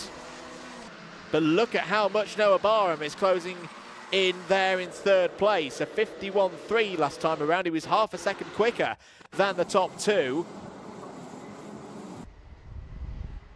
Clark doing a magnificent job here to hold off Tomanchuk. Plus 5 second penalty for Jack Collinson. The local drivers here in the 291 won't be too pleased at seeing that race control message. Through the final corners now. I think we'll have 2 more laps of this one. And this is going to be a good fight indeed. Tomanchuk once again forced to look to the outside. Noah Barham has now caught the 2 leaders. Through and round the dogleg once again and towards St John's. Field behind, quite spread out by Junior Rotax standards in this one, so no other changes of position to report until now. Barham's got second place. Noah Barham through then. Vlad Tomanchuk lost out through the second part of the Senna S. Now can Noah Barham, with just over 1 lap to go, find enough pace to close up to Kai Clark and then do what Tomanchuk couldn't do and find a way past the Sam Pollitt Racing 276. Jacob Ashcroft, I think, has moved up the order again. Yes, he has. So it's up to P5 and may have a go here at John Buchan for P4. On to the final lap. That was a very good second half of the penultimate lap by Noah Barham. Closes the gap to 0.23 of a second. Out of the dogleg once again. Sebastian Lusch is out of this race. That's a real shame for another of the Sam Pollitt Racing runners. Tomanchuk's having to work hard once again to hold off Buchan and Ashcroft for P3, and that's getting close. Ashcroft sweeps around the outside. Good anticipation there by Ashcroft to find a way past John Buchan. May have an opportunity still to be in the top 3 in this heat. Noah Barham has not been able to get into overtaking and striking distance past Kai Clark, so Kai Clark's going to take this one. A great run from Kai Clark, who takes the heat's victory in race number 4 at Warden Law. Barham takes P2. Tomanchuk, good points there, P3. Jacob Ashcroft goes up to P4. Shows that there's some good race pace there for Jacob Ashcroft this weekend. 5th for John Buchan. Cole Denham, after some worrying moments in the middle part of that race, it felt like he was going back a bit, holds on to P6. Albie Lapper strongly in the top 10 there with 7th. Harry Freeman, Jared Fox-Whiteley and Eva Morris all complete that top 10. Good drives there from Fox-Whiteley and Morris, up 4 and 6 places respectively. Biggest mover in that race was a driver in second place, Noah Barham, up 10 spots to P2. There is your provisional order for the top 10 here in race 4 for Junior Rotax, heat number 2 for Junior Rotax. That of course brings us to the end of round 1 for the Junior Rotax drivers. They'll all be back out later on this afternoon. Jensen Chalk, Finley Buck, Isaac Barker, William Archer and Jack Collinson all in the top 15 on the road. This is of course before plus 5 second penalties are applied. Riley Cranham, Panos Tiamonkong, Joel Dixon Cohen, Benjamin Baker and Zach Turner all score in the top 20. Shane Chandaria, Sam Mott, Connor Large, Harry Taylor, Kieran Stewart in the top 25. One more finisher was Harry Holland after that moment at the last corner. 2 retirements with Sebastian Lusch and Zane Quaker. Drivers into Parc Ferme now. And as mentioned, we will see all of these drivers again later on this afternoon. So Group B, they'll be back out again, taking on Group D. That'll be at 4:50. So that was anyone who started on the inside, driver's right-hand side, 1st, 5th, 5th, 7th, etc. In that last race. For those who are on the opposite side of the grid, anyone who started in an even positioned number in that last race, they're all the ones in Group C. They will be against Group A at 4:30. So 4:30, 4:50 are the race times for the other 2 Junior Rotax runners today. And remember, everyone goes forward to the superheats tomorrow as well. So there's no cut-off at the end of today into repechauges and the like. Everyone has a superheat tomorrow, just the one of them. And then that's when the cut comes at the top 34. All going through to the repechage. All going through to the final. There is no repechage. There's no last chance opportunity to race yourself through into the final for these single headers. This will be the case for the majority of the race weekends for this season. 5 race weekends for Rotax runners this year. Here at Warden Law, of course. Dunk as well, down to Dunks in middle of May on the 9th to the 11th of May. Lark Hall in early July. Hopefully we'll get a return of the weather that we had there last year in the summer. Wilton Mill is the last of the single header rounds, round 4 at the end of August, and then a double header to finish the Rotax season at PF International in mid-September. Repechauges will be back for that one. Slightly different format when we get to that stage. Let's have a look at some of the highlights, though, of that second heat for Junior Rotax. Here was your race start. Very good race start for Kai Clark and for Albie Lapper as well. It's the first time we've really seen drivers from the outside be able to get the jump on those on the inside. And I know we always say it in karting that it's hard to start on the outside, second, fourth, sixth, eighth, etc. in dry conditions, but it really is hard round this circuit. There was a move from Cole Denham. Good to see Cole Denham more back to the kind of Cole Denham that we saw a couple of years ago in Minimax. 7 times we've seen Cole Denham win a round of these Wera Tools British Kart Championships in the younger formulas. Really does seem like he's back to his best now here in juniors. Continuing the fight up the front of the order. Very impressed with how Noah Barwin was able to work his way through the field, gain 10 positions in that one. This was good work again from another one of the DHR drivers, Jacob Ashcroft, knowing that there'd be a lane around the outside. That was key in that fight for P4. Clark wins it, Barham second, Tomanchuk, Ashcroft and Buchan all in the top 5. They'll be happy with the points scored in that one and look to build on that later on this afternoon.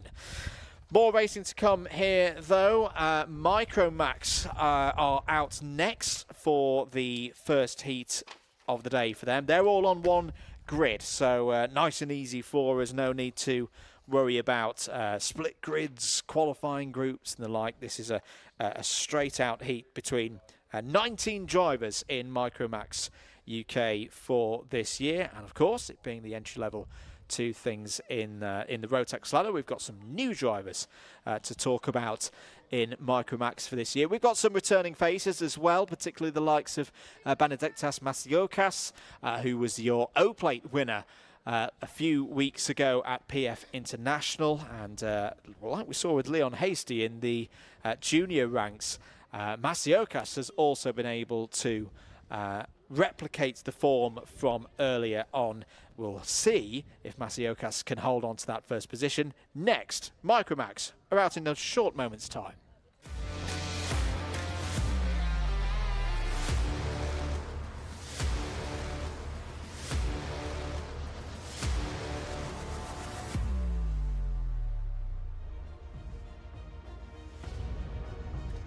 Here we go then for Microax UK. O-Plate holder Benediktas Masiokas starts on pole. Dean Pahal alongside on that front row. Alfie Garrett and Harris Barber will take things from row number 2. Albie J Stubbs is also an O-Plate holder, but in other categories. We saw that 2 weeks ago at Wilton Mill. We'll start this one from row 3. Sebastian Crawford for company from Origin Motorsport. Dimitar Uzanov and Albert Farrow go from row 4. Charlie Page and Ralph Martin on row 5. Hansel Murray back again with Dax Farrer for company on row number 6. Ethan Lloyd and Freddie Walker will start on the 7th row of the grid. Otto, Amy and Chloe McGill go from row number 8. Arlo Gamble, new to the championship this weekend, starts on row 9 and is joined by another debutant in the shape of Will Wainwright. Max Armitt completes the 19 runners here for Microax UK. So for the Microax runners, once again is 10 minutes plus 1 lap for them. First of 2 heats here today to then set the grid for the super heat tomorrow. 10 minutes plus 1 lap is underway, and it's a good start from Dian Pahal. Dian Pahal trying to go around the outside, takes the race lead. Great stuff from Dian Pahal from that outside line. Brave stuff from the driver there in the number 23. RCE take the early race lead. Dian Pahal, one of the drivers who stayed in Microax for 2025. We saw a good number of results from them last year. Oh, half spin there and round. Is that Alfie Garrett? Yes, it is. In the number 47 MLC Motorsport machine, there was a couple of other drivers, unfortunately, joining the incident in the second phase of that. But I think everybody's got back going again now. There's a warning flag for the number 18 of Chloe McGill in the early stages. A bit rough and tumble in the early parts of this race. Ansel Murray has recovered in the number 96. So Ansel was having a few problems on the exit of the dogleg on this first lap, but has kept things going. Pahal leads then from Microax. Albert Farrow, one of the 2 Farrow brothers for Dan Holland Racing. I mentioned on the build-up show yesterday that for those of us who are easily confused, good news, Arthur Farrow, the other A. Farrow, has moved up into to Minimax for this year. So if you see an A. Farrow here in Micro, it is Albert. Meanwhile, back at the front of the order, Microax, good start to this second lap, is challenging Pahal for the race lead now. Through the Dunlop chicane, Albert Farrow still pushing on as well. There in third. Here goes Microax down the inside. New race leader at the end of the second lap. And a thumbs up there from Microax to say to Dian Pahal, let's keep working, let's keep pushing, let's try and break away fully from Albert Farrow. There's a technical flag out for the number 47. That's going to be Alfie Garrett, and I would imagine that is for the dislodged Nassau panel that we saw on the number 47 at the end of everything that happened through the first part of the Senna S on lap number 1. Alfie Garrett is still circulating, or was still circulating. He's just pulled into the pits there.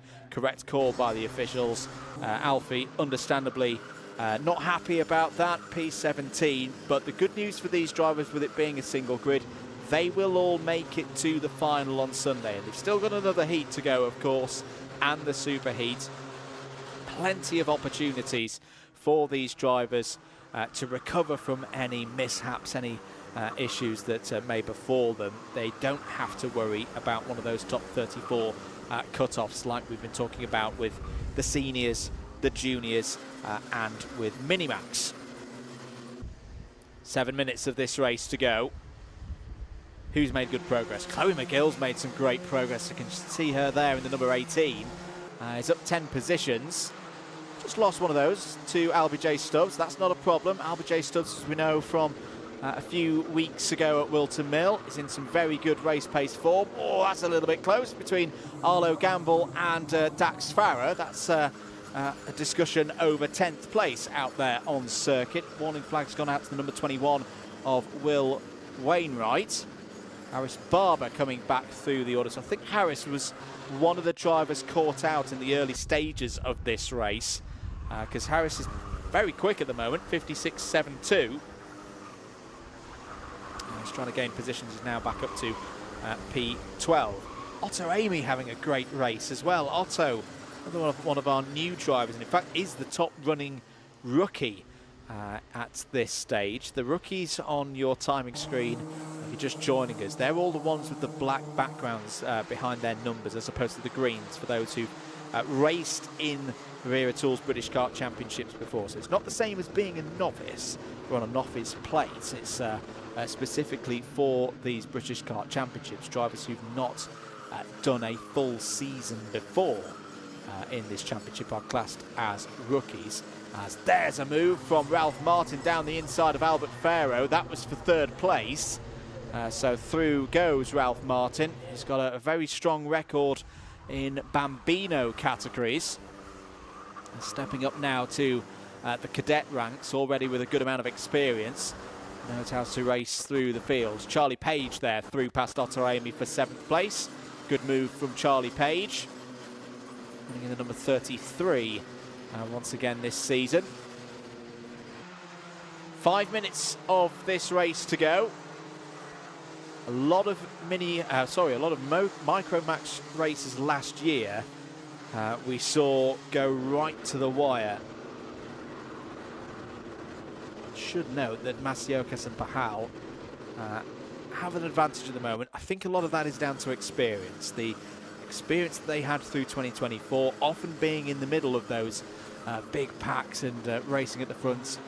They'll have lent on that, maybe just a bit more comfortable in the early stages of this weekend, knowing that it's a repeat of what they did last year.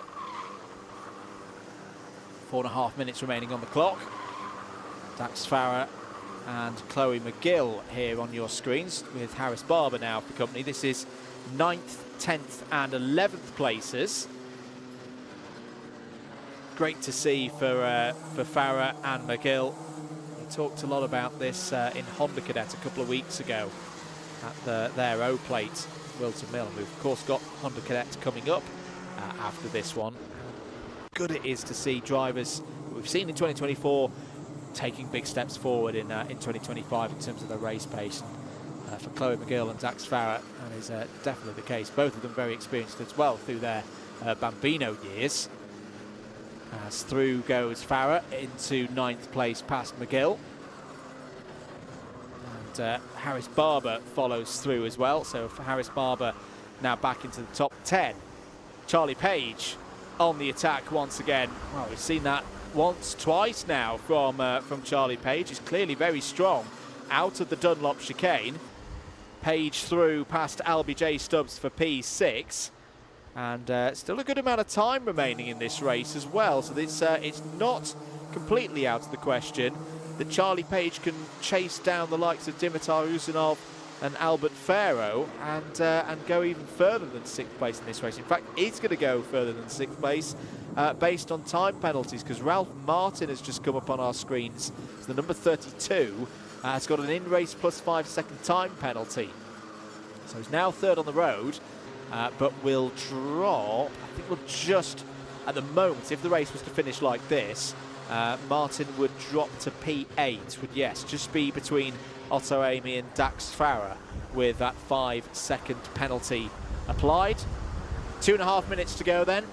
Benedictas Masiokas looking very, very good indeed. Is running with the SFR Motorsport team this week. We started the build-up show right at the top of the West Paddock with them earlier. Benedictas Masiokas, another driver like your Pahals and your Pharaohs and your Pages and your Stubbs and your McGills as well. Has already got quite a few years of experience, having raced through the Bambino categories in the C50s. Has raced now in his 2nd year in Micromax. Won that O-Plate at PF International and just seems to be getting stronger and stronger. 2.2 seconds clear of this battle on your screens. Dean Pahal and Ralph Martin. Important for Martin to find a way through, because right now is not able to nullify the effects of that 5 second penalty whilst tucked under the rear bumper of the number 23. Martin did get slightly ahead at the last check, but Pahal has fought back, and we saw a lot of this tenacity from Dean Pahal in 2024, of course. Always races back firmly and fairly when overtaken. Dean Pahal back into 2nd place. Often strong in the heats last year was Dean Pahal, and then a bit of bad luck always seemed to befall the driver, the number 23, when it came to finals. Hopefully not the case this year. Could be one of both of these drivers I expect to be strong runners in 2025 in Micromax UK. And this entertaining battle may be the tonic that Albert Farrow needs to rejoin this one. Is not a million miles behind there in P4. Warning to Sebastian Crawford in the number 16. 25 seconds remaining on the clock. Masiokas' lead is now 3.6 seconds. You'd imagine that is more than enough, way more than enough. Masiokas needs to bring this one home. So it's going to be all about this battle for 2nd place. And Dean Pahal not defending too hard, has got good mid-corner speed as Dean Pahal, and that means that Ralph Martin has just not been able to find a clear-cut opportunity to send a move through. At the moment, that 5-second penalty from earlier in the race for Ralph Martin would drop the number 32 down to, I think, now behind Dax Farah. So yeah, would still be in the top 10, but is in fact losing positions here. Has a little look again into Gasworks, but again, Dean Pahal's entry speed and mid-corner speed, so good. And great to see Dean get quicker and quicker and quicker over the course of the last 2 years. I remember the first time I saw Dean race at this circuit towards the end of the 2023 campaign, as through goes Ralph Martin into second place on the road. But this is the final lap now. This is going to need to be a big one from Ralph Martin to try and pull 5 seconds clear of the likes of Dax Farah and Otto Amy. And you never know, Dean Pahal could have another go here and retake second place on the road. Will, of course, take second place once the 5-second penalty has been applied to kart number 32. But that's not how Dean Pahal wants to do things, wants to do it on the road. Albert Ferro still there in P4. But what a run for Benedictas Masiokas, down through and out of Gasworks now through the horseshoe. Is going to be comfortably clear. Could this be the start of a story that we see many times in 2025? Benedictas Masiokas for Lithuania is your race winner, and it's going to take it by, I think, over 5 seconds, 4.94 seconds ahead of Ralph Martin. Dean Pahal will inherit second place after the 5-second penalty is applied. Albert Farrow, good drive there. Albert back in for Micromax UK this year, takes P4. Charlie Page 5th. Dimitar Uzanov, Albie J. Stubbs, Harris Barber, Otto Amy and Dax Farah all in the top 10. At least provisionally, the +5 for kart number 32, Ralph Martin, will drop them down to P9. So we'll just slot in ahead there of Dax Farah. Drivers into the pits. Very efficient turnaround and run in here at Warden Law. Of course, they don't need to do a full slowdown lap. They go straight into Parc Ferme on the entrance to turn 1. But there's your race winner, Benedictas Masiokas, repeating what we saw at PF International a few weeks ago. And if Masiokas can continue that form through the second heat, which we'll see later on this afternoon, and of course the superheat and the final tomorrow, then it could well be another P1 for the driver racing from Lithuania. Ralph Martin, Pahal, Farah, Page, Uzanov, Stubbs, Barker, Amy, Farah, the top 10. Just to mention as well, Ansel Murray P11, Sebastian Crawford P12, Chloe McGill in the end P13, a gain of 3 in that one. Also a gain of 3 for Arlo Gamble, one of the rookies in that one. Top rookie, we should mention, was Otto Amy in that race, who gained 6 places up to P9. But good run for Arlo, up 3 spots to P14. Top 15 completed by Freddie Walker, Ethan Lloyd, Will Wainwright, the last of the 17 finishers. 2 retirements in that one, Alfie Garrett and Max Armett.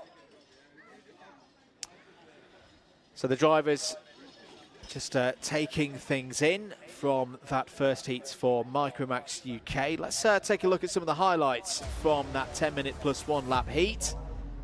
Here at the start, great run from Dean Pahal round the outside to take the lead in the early stages, but Benedictas Masiokas would fight back. This is where we lost Alfie Garrett. It's a real shame. Let's say Harris Barber was held up in there, and that as well is how Ethan Lloyd fell down the order. Max Armett, I think, also picked up damage in that one in the Strawberry race in '94, which is why Max didn't continue. Masiokas got the race lead back and took it from the front. The number 72 of Arlo Gamble getting involved with things there, running a touch wide, but would get back on circuit and return to P14.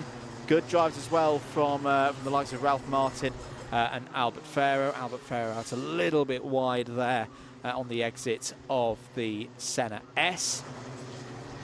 And later stages of the race, the number 35 coming through the order as well.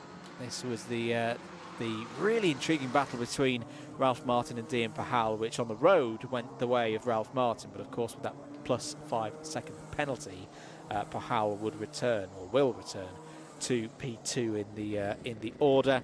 But a good race from those in Microax UK. Thumbs up for all of our drivers in that one. If you are focused on Microax, the good news is you will see them later on this afternoon. The not so good news, it's not bad news, it's just maybe not what you want because you want them back on track. No, apologies, you're going to have to wait till 5:10, the last race of the day for Microax, and the result from that one combined with the results of the one we've just seen will set the grid for the Superheat tomorrow. For now though, we're going to turn our attention away from the Rotax categories to Honda Cadets. They're up next after this short break.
Welcome back to Karting North East, Warden Law, where champions are born. And what better place to head to than Honda Cadets GX200. Really excited for the Honda Cadets here this weekend. A field of 17 of them on the grid. I'd like more. I always want more Honda Cadets, but we'll take 17. Good to see numbers on the rise in this category. And some really, really strong runners in this one. Again, similar to what we just saw with Microax UK. A mix of new drivers, brand new drivers who we haven't seen in the Wera Tools British Kart Championships before. Ones who we've maybe seen on a one-off appearance and are now going for a full season. And of course, drivers who are returning into Honda Cadet. We saw them in 2024 for a full season, moving up through the ranks, getting quicker and quicker all the time, and now they're going for the championship in 2025.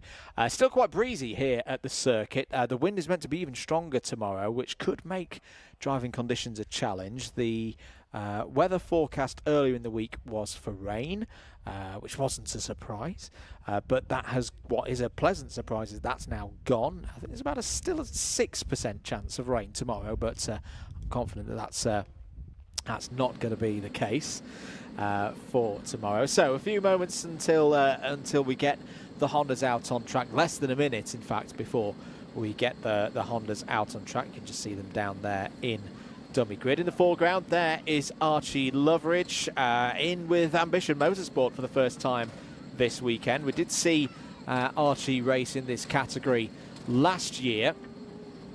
A pole position for Loveridge in this opening heat, which once again will be 10 minutes plus 1 lap. Luke McGall will be on the outside of row 1. We saw Luke racing a few weeks ago. Let's get ready for it though. Honda Cadet GX200 heat number 1 is up next.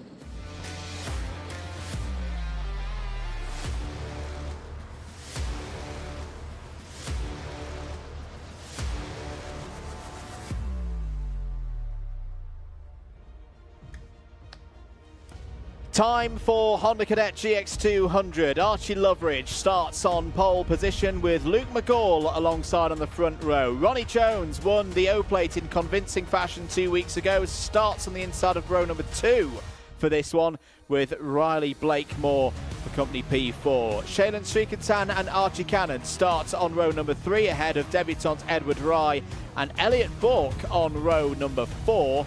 Row number 5 completing the top 10. Luca Bicocchi now back in for the first time in the main championship since Lark Hall last year, and is joined by another Scots driver. Carl Kerr completes that top 10. Jayan Prakash has made great strides forward in recent months. Starts on the inside of row number 6 and is joined by the privateer Harry Grant. Row 7 Oliver Ratton and Jerry Dufficy, Reggie Dufficy and Luke Jardine go from row number 8. Aidan Donnelly, unfortunately, I don't think he's going to be competing in this one. Didn't set a time in qualifying and is not showing us out on circuit for this one. So it'll be 16 runners. Standing start, of course, because this is Honda Cadet. And that long run down towards turn number 1. Archie Loveridge, best sight of all. No other drivers in front of his number 73. Can he take the advantage off the start here? Green flag in the air to those lights for the first heat in Honda Cadet's GX200 for the 2025 Wera Tools British Kart Championships. We are go in Honda Cadet Cup, and it's a good start for Archie Loveridge. Takes the lead. Luke McGall immediately into second place, and there's a spin for Kyle Kerr. Recovers nicely in the red and black machine there, but the Scottish privateer has not had the kind of start from P10 on the grid that Carl would have wanted. He's going to be able to rejoin this race and hopefully race back into the pack. Yeah, a bit of a spin there through the first corner. Archie Cannon going wheel to wheel with the number 23 there of Shaylin Srikantan. Srikantan, who was a regular feature towards the front of things in the O plate at Wilton Mill a couple of weeks ago. If you didn't miss any of the racing at Wilton Mill 2 weeks ago, you can watch it back. But there's a spin for Luca Picocchi in the number 77 for Ambition Motorsport. Unfortunately for the Scottish drivers, it's not going their way in this first heat. That's 2 of them that have had a pirouette in the early stages. So, Loveridge leads. McGall P2, good start for Riley Blakemore. Start on the outside of row number 2. Has found a way past Ronnie Jones, the O-plate holder for P3. Good start for Edward Rye as well, who we didn't see 2 weeks ago at the O-plate. He's a local driver to this part of the world. Is from Redcar. And at the moment is running what was in the top 5, is now up to P4. So Edward Rye goes through past Ronnie Jones. Archie Cannon's had a decent start in P6. And for the likes of Prakash, Grant, Ratton, the 2 Dufficies, Jardine, they've all gained 2 places in the early stages of this race. 8 minutes to go. There's the number 23 of Shaylin Srikantan. The black suit, the black cart, and the green helmet. He's running with Archie Cannon at the moment, holder of the S plate. Very strong runner from Scotland. Race control notification. Unfortunately, it's not going well for Luca Picocchi, as plus 5 second penalty for driver number 77. Back at the front though, this is what we like with Honda Cadet. Bigger field, everybody involved, leader not able to break away, keeps the racing close and competitive at the front and into that midfield. And Luke McGall will know now. This is almost following a nice classic rhythm of a Honda Cadet race, where you just need to keep yourself up towards the front, keep yourself in the battle for the later stages. 7 minutes of this one to go. It's a breakaway of 3. Loveridge, McGall and Blakemore. They can keep working together. They can keep that gap to Jones, Rye, Cannon and Srikantan behind. It's just over a second, the gap between 3rd and 4th. We've missed this with Honda Cadet. We've missed these packs of karts going through the middle phase and playing out the tactics. It's such a good breeding ground for racecraft, is Honda Cadet's GX200. And now with more competitors in the field, it is stronger than it has been for the last few years. Archie Loveridge now just starting to edge away from Luke McGall. I wonder in the mind of Riley Blakemore whether there'll be a move being shaped up in the not too distant future. Blakemore, who was P7 in the final championship standings in 2024, so it's one of our returning drivers looking to build on a positive season last year. I just wonder whether there'll be a move from Blakemore to then try and go on the attack to Loveridge later in this race. McGall can respond with a bit of pace over the next few laps, that'll tactically mean that McGall's more likely to stay in second place. And in fact, Luke McGall is now pushing the rear bumper of Archie Loveridge. This has been a really good response from Luke McGall in recent laps to just remind Archie Loveridge that he's still there, still pushing along, and not going away in a hurry. Race control notifications just come through. Unfortunately for Jay Brook, it's a plus 5 second penalty. Blake Moore's gone for the move. It's a bit rough there through the through Gasworks Bend. That's allowed Loveridge to break away, and that's the other thing with Honda Cadet. If you do go for a move and it doesn't pay off, immediately a pack that's around a second behind will be on you. Ronnie Jones has had some good race pace over the last few laps and is now looking at an opportunity to not only get back up into third place, but potentially second. And if this quartet can now work together, they've got enough time here with 4 3/4 minutes remaining in this race to pull what is at the moment of 9/10 of a second gap for Archie Loveridge. They can pull Loveridge back. This race isn't over yet. Can understand why Blake Moore maybe went for the move. Didn't quite work out. You can see there, yeah, the gap is now starting to come back down. Second, third, fourth, fifth. If they hold tight, think it through, they will pull Archie Loveridge back. This is this is not to say that Archie Loveridge isn't doing the right thing. Archie Loveridge is doing everything the leader should at this stage. But 4 engines versus 1 right now is meaning that the race leader, even though there's some tidy pace there, 57.91 last time around, is being pulled back. The gap is now back to 0.5 of a second. The problem for Loveridge, though, is whilst before he was fending 2 drivers off, I think he's going to be fending off 3, maybe 4 drivers off once this pack do close in. Oh, a little bit of a loose moment there for Luke McGall. Ronnie Jones is going to read the opportunity down the inside, potentially take third place away from Riley Blakemore. Blakemore was a bit unlucky there. McGall had a slide out of Senna 1. He got it all together, but there was then a little bit off the pace through Senna 2. Blakemore had nowhere to go, and Ronnie Jones popped down the inside. That was very heads-up racing from the British Open champion from 2 weeks ago. That was also good news for Archie Loveridge, because yes, the gap is coming down still, but not quite at the same rate that we saw earlier. Blakemore's going to have a go for third place. Jones holds to the outside and retains third place. That's allowed McGall to break away and have a bit of a gap. Archie Cannon is on the scene there with the S plate. Is P5 at the moment. I'm continuing to be impressed by Edward Rye here. This is a great run from Edward Rye there in P6. Blakemore back to P3. Moves down the inside of Ronnie Jones in and through Senna 1. It's been a good race, this, to kick off things for Honda Cadet GX200, and it's not done yet. McGall has been able, very nicely, with no help from those behind, McGall has been able to pull Loveridge back. They're bumper to bumper now as they run through the final corner. 2 1/4 minutes remaining.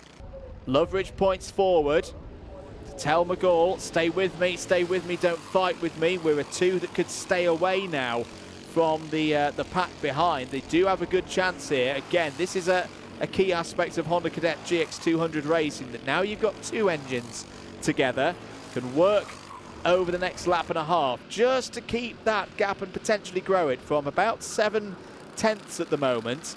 They can get it up to 1.5 seconds. That's a big if at the moment. That is quite a big gap to try and pull in the space of maybe 80 seconds or so between now and the point at which inevitably they will start fighting. They will start going wheel to wheel as Ronnie Jones goes down the inside of Archie Cannon. That's all over 4th place. You want to build that battle buffer in Honda Cadet. Fortunately for Loveridge and McGall, such is the pace of Riley Blakemore, I don't think they're going to be allowed to on this occasion. 1 minute and 10 seconds on the clock. I reckon we'll have 3 laps to go on this one. We'll have about 20 to 15 seconds maybe on the clock when they come round again. Then of course there's the +1 lap, so we're back to a 1, 2, 3. We're effectively back to where we were, what, 5 or 6 laps ago, with Loveridge, McGall and Blakemore clear of the chasing pack behind. Blakemore's now going to have another go for P2. Both of them run wide. McGall into the dust a little bit there. McGall's going to be back with the Cannon, Jones, Streakerton and Rye pack. 30 seconds to go on the clock. Here down the inside goes the S-plate holder Archie Cannon into P3. So this race has gone a little bit wrong now for Luke McGall. I can take some solace from the fact that there's been some good race pace for Luke McGall, and he was able to chase back to the race leader. I think it was 14, 15 seconds to go on the line. So 2 more laps for Loveridge to hold out. Archie Loveridge has done a tremendous job for Ambition Motorsport in this race. Has looked nice and calm whilst everything's been going on behind him. It's looking elsewhere in the field. Harry Grant's up to P9, has gained 3 places in this race, and it's a good run for Jerry Dufficy as well. One of the Irish brothers there is up into the top 10, so it's a really good work again from one of Ambition Motorsport's drivers. Meanwhile, at the very front, it is the number 73 of Archie Loveridge. Oh, goodness me, Ronnie Jones, that shows. I told you there was a fair amount of grip here at Warden Law this weekend. Ronnie Jones was up on 2 wheels there. Such was the level of grip that the inside tyres picked fully, probably half a foot off the ground there. That was a mighty close moment for Ronnie Jones. We're on to the final lap now. Archie Loveridge has laid the foundations for a race victory, but can he build the house now? Can he take it to the house on this final lap of the circuit? Riley Blakemore's going to draw alongside. He's going to have an opportunity here at the inside into Senna 1. Gets the move done. Has Loveridge got anything in his response? Can he do a switch back out of Senna 2? He's going to have at least half an opportunity near side by side as they run through the Dunlop chicane, but there's still a good couple of opportunities for Loveridge to respond. Is he going to dive down the inside into Gasworks? No, thinks better of it. Cannon's up to P3, by the way. Shriekentan's having a good finish there in P4. Loveridge again trying to wrestle the door open to take the race lead back. He's going to potentially have another opportunity on the switchback, but not quite this time. Blakemore takes it in Heat 1. A really entertaining first race of the weekend for Honda Cadet. Second for Archie Loveridge. It's P3 for Archie Cannon.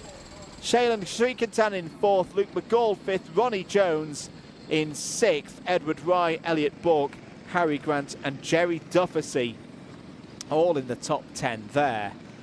That was proper Honda Cadet. That is what I have missed for the last couple of years. It is great to see the numbers back in Honda Cadet, and the racing is back to its finest form. Well done to Riley Blakemore. That is a win in that number 68. Very happy about it indeed. Archie Loveridge P2, Archie Cannon P3. I think that is all we need to see from Honda Cadet to know that we are going to have some proper racing in Honda Cadet GX200 for this weekend and for the whole of this 2025 season. Do keep your comments coming in. Let us know who you're supporting. Thank you very much for being involved with us today. That does complete things for the first round of heats across all of the categories. Honda Cadet's second heat is tomorrow, so we won't see them again today, but we will see them at 10:50 tomorrow morning here local time in Sunderland for their second heat. And same as we were talking about with the micros, they will all get into the super heat. They will all get through into the final on Sunday afternoon as well, so do make sure that you tune in for that one. As we say, we are past and through the first round of heats. More racing to come up here today as the Rotax categories begin their second round of heats. Hello to Motorsport Magpie, who's been very busy in the chat as ever. Hello to Ethan, who's watching from Australia. Did not just let us know who you're supporting, let us know where you're watching from around the UK and around the world. If you've missed any of the action so far today, don't worry, you can watch it back at your leisure. If you've missed any of the races from the 2 O-Plate meetings so far this year, you can watch that as well do make sure that you've clicked that subscribe button on both the Alpha Live YouTube channel. Big congratulations to Alpha Live, who've gone through the 50k subscribers barrier in the last few days. Put out a nice montage of things from 2017. Showed me how much hair that I have lost since 2017, but more on that later. Let's watch some of the highlights from that Honda Cadet first heat of the weekend. This was back to the standing start. Good stuff from Archie Loveridge from pole position, and led through the first couple of corners. There was the spin for Kyle Kerr, who recovered well, got back into 13th place in the end for Kyle Kerr. This was the other spin on the first lap. That was the number 77 of Luca Bicocchi going round, who would return home in P14. Elsewhere out on circuit, coming through, number 66 of Edward Wright in the blue, red and white of MS Kart there. Raced well. This was the first moment between Luke McGall and Riley Blakemore. Riley Blakemore, I think quite right there, just holding the outside line, allowing Luke McGall to come back down the inside and retake second place. But this is what I mean by real proper Honda Cadet racing, going back and forth. You see how far back Riley Blakemore was relative to the leader Archie Loveridge at this stage of the race.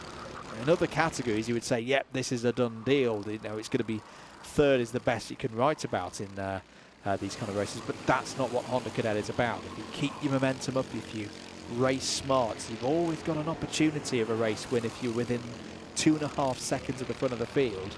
That was Blakemore down the inside of Luke McGall, their second moment. This was the near, I think that was more than half a foot in the air for Ronnie Jones towards the end.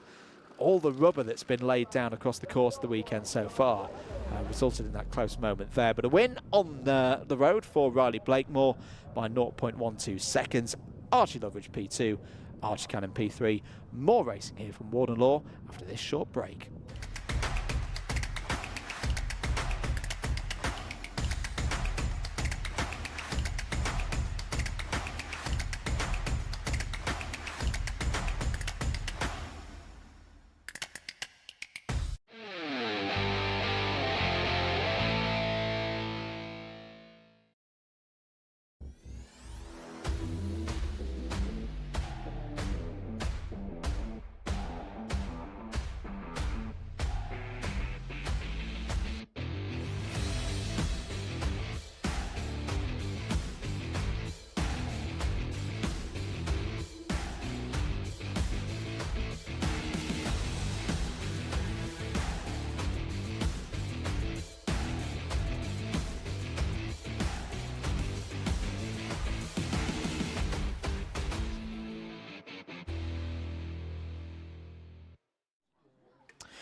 Welcome back to Warden Law, to Karting North East for the first round of the Rotax classes in this year's Wera Tools British Kart Championships. Getting ready for our next race. Again, we'll see Honda Cadet tomorrow. Race 7 on our schedules is the first appearance in the day for Group A in Minimax, and there is the driver who'll be on pole position for this one, Emerson McCandy-Uren.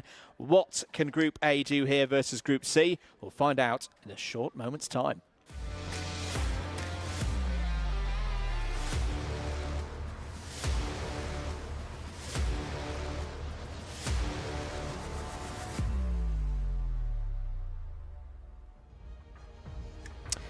Time for the second heat today for Minimax 950, and Emerson McCandy-Uren, last year's third place driver, starts it from pole position. Max Jolly alongside on the front row for Strawberry Racing.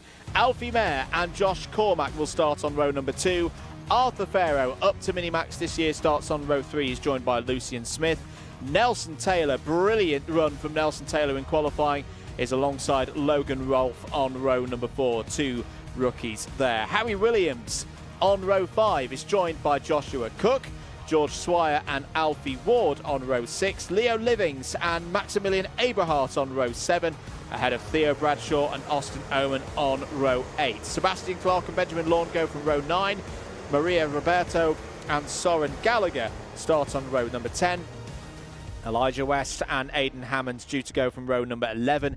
Jack Fulbrook Harmer is on row number 12 there alongside James Devereaux. Jensen Walker and Christian Sanguinetti start on row 13. Esme Rosie completes the 27 runners in this one. All drivers read out there are on this grid.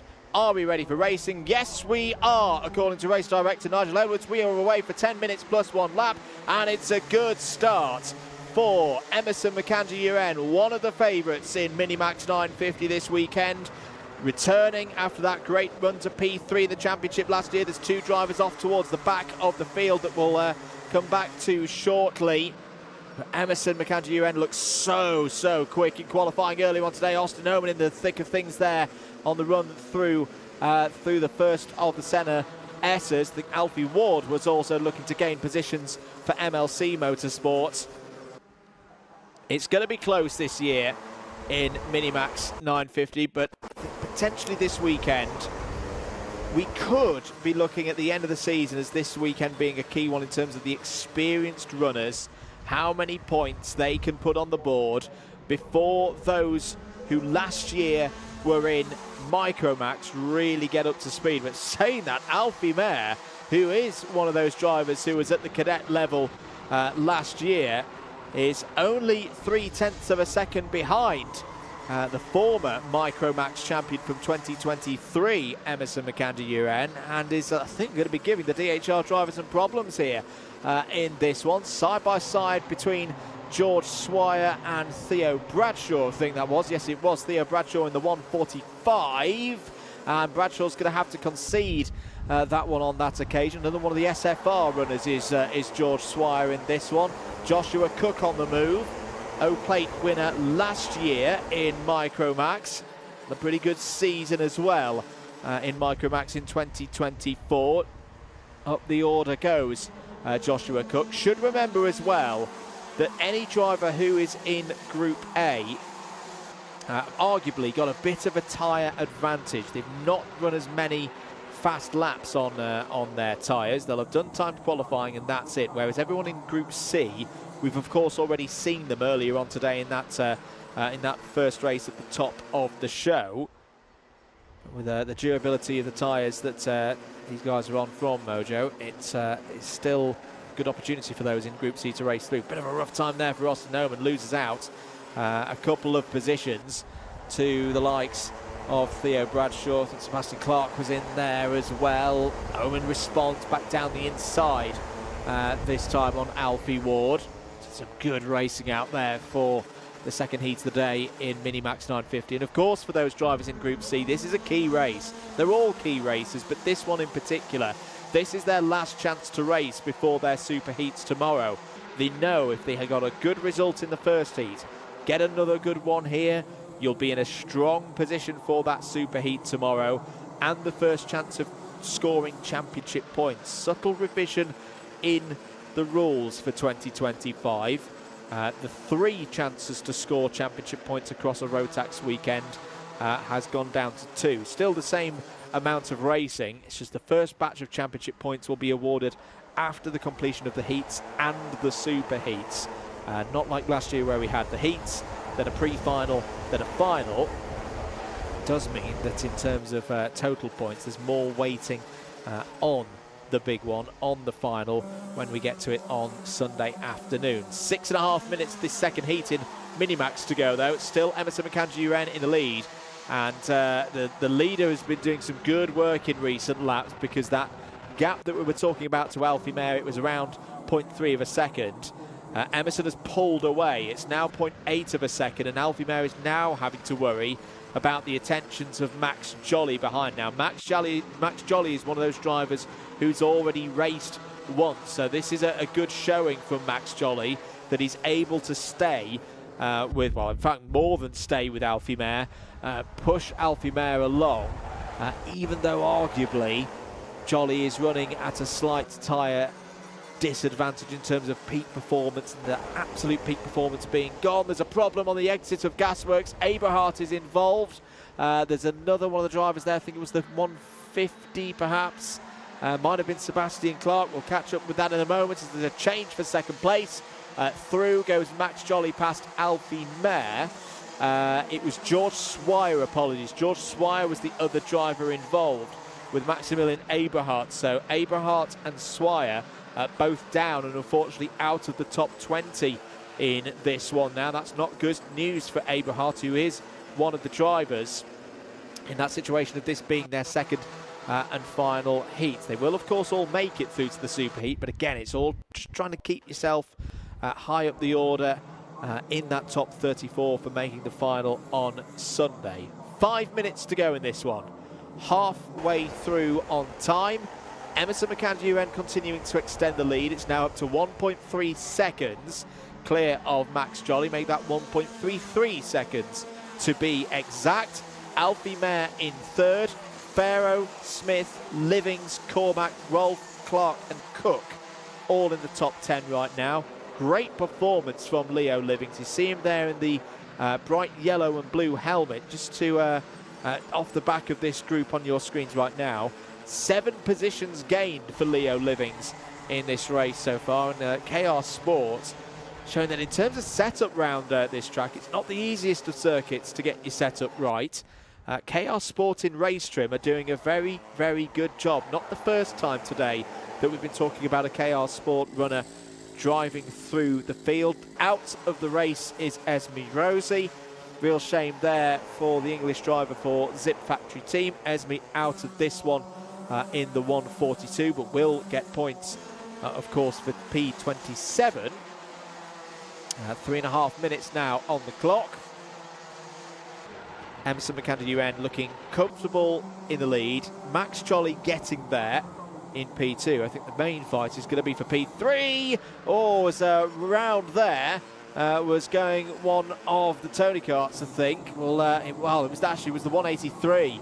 It was the MLC 183 going around there of Alfie Ward.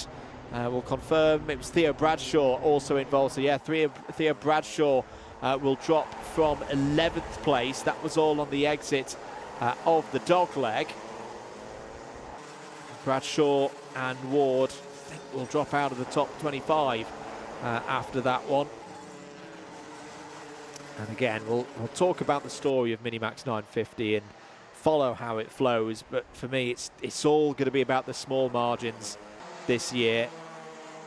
This is going to be, I reckon, the tightest battle across all of the Rotax categories in 2025. That's not to say the others in Micro and Junior and Senior won't be close as well. But this is the class where I expect things to go back and forth, and for drivers to have good days, then bad days. I'm not expecting complete domination from one or two drivers in this category. Here's the 144 of Lucian Smith going down the inside of Arthur Farrow for 4th place. Nice move there from Lucian Smith. Very much seems at home there within the KR Sport awning. Arthur Farrow running into the season with Dan Holland Racing, carrying his number 24, number that he raced with last year in Micromax. Up with him, all of these runners. If you're wondering what are the 3 digits all about, where's that come from? This is a name that just based on number that you can tell which category is out on circuit if you're trackside. So apart from those with seeded plates or special plates like Max Jolly's O plate from earlier on in the year, all of the Minimax runners running with a triple digit number, and it's the number 1 at the front. Only the Minimax drivers run with a number 1 at the front. And talking about number 1 at the front, that's where Lucian Smith wants to go. Through past Alfie Mare there for 3rd place. Comfortable move. Unfortunately for Lucian Smith, who was a race winner in 2024. I think there's going to be a little bit too much to do on this one. Oh, big go there from Arthur Farrow. Alfie Mare closes the door. Leo Livings is going to have a shot here at trying to take 5th place away from Farrow, and does so. Arthur Farrow trying to get down the inside through turn 1, and Alfie Mare was having none of that. Holds on to P4. Out of the centre S once again. Arthur Farrow trying to find a way back past Leo Livings for P5. It's going to have a step down the inside into Gasworks. Another routine overtake there. Good space left by Leo Livings. I think he's recognised that if he can push Pharaoh along here, there's an opportunity to potentially catch back up to Alfie Mayer. There's also the job of staying away from Josh Cormack, one of those seeded drivers that we were talking about. Number 9 seed from 2024. It's only 4 tenths behind. Josh Cormack will be looking forward to going to other circuits this year. I was enjoying this weekend, of course, but particularly looking forward to going back to Lark Hall, where he was very, very strong last year. Leo Livings looking strong in the latter stages of this race. Leo Livings back through and past Arthur Pharaoh there. Wonder, is Arthur Pharaoh fading a little bit in the latter stages of this race? Because seems to have lost a little bit of his pace. There's Austin Owen down the inside, going past Sebastian Clark, and is now back up into the top 10.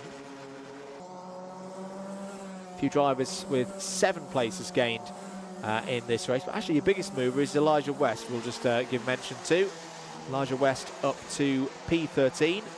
One of the top running rookies in this race as well. It's a good run there for Elijah West in the 119. Logan Rolfe, for the records, is your top runner of those on a rookie designation, P9 overall. Emerson McAndrew though, looking very good this weekend. We'll remember back to last year, of course, where he had a retirement in the final here at Warden Law. He's wanted to put that right in 2025. It's going to be at the top of the leaderboard in Minimax 950 with 1 race to go. Emerson McAndrew out of the final corner, dominates in the first heat for him this weekend, takes heat 2 by nearly 2 seconds ahead of Max Jolly. A good day's work for Max Jolly. We won't see Jolly racing in the 3rd heat tomorrow. It's a very close run on the line there between the 194 and the 191 of Fulbrook, Harmer and Taylor over the line. But good stuff from Max Jolly. 2nd place there. Lucian Smith likewise has been strong across the 2 heats that we've seen here today. Leaves Group C with a good set of results. P3 in that one. Alfie Mayer, Leo Livings, both in the top 5 as well. Arthur Pharaoh, Josh Cormack, Joshua Cook, Logan Rolfe, top rookie, and Austin Owen all in the top 10. On to page number 2. Sebastian Clark, P11, Maria Roberto in 12th. Elijah West, Harry Williams and Aidan Hammond all record results in the top 15. Maximilian Abrahart, tough race there for Abrahart, P16. For Coles, Benjamin Lawn, Jack Fulbrook Harmer, Nelson Taylor and Soren Gallagher all in the top 20. Jensen Walker, George Swire, Christian Sanguinetti, James Devereaux and Alfie Ward in the top 25.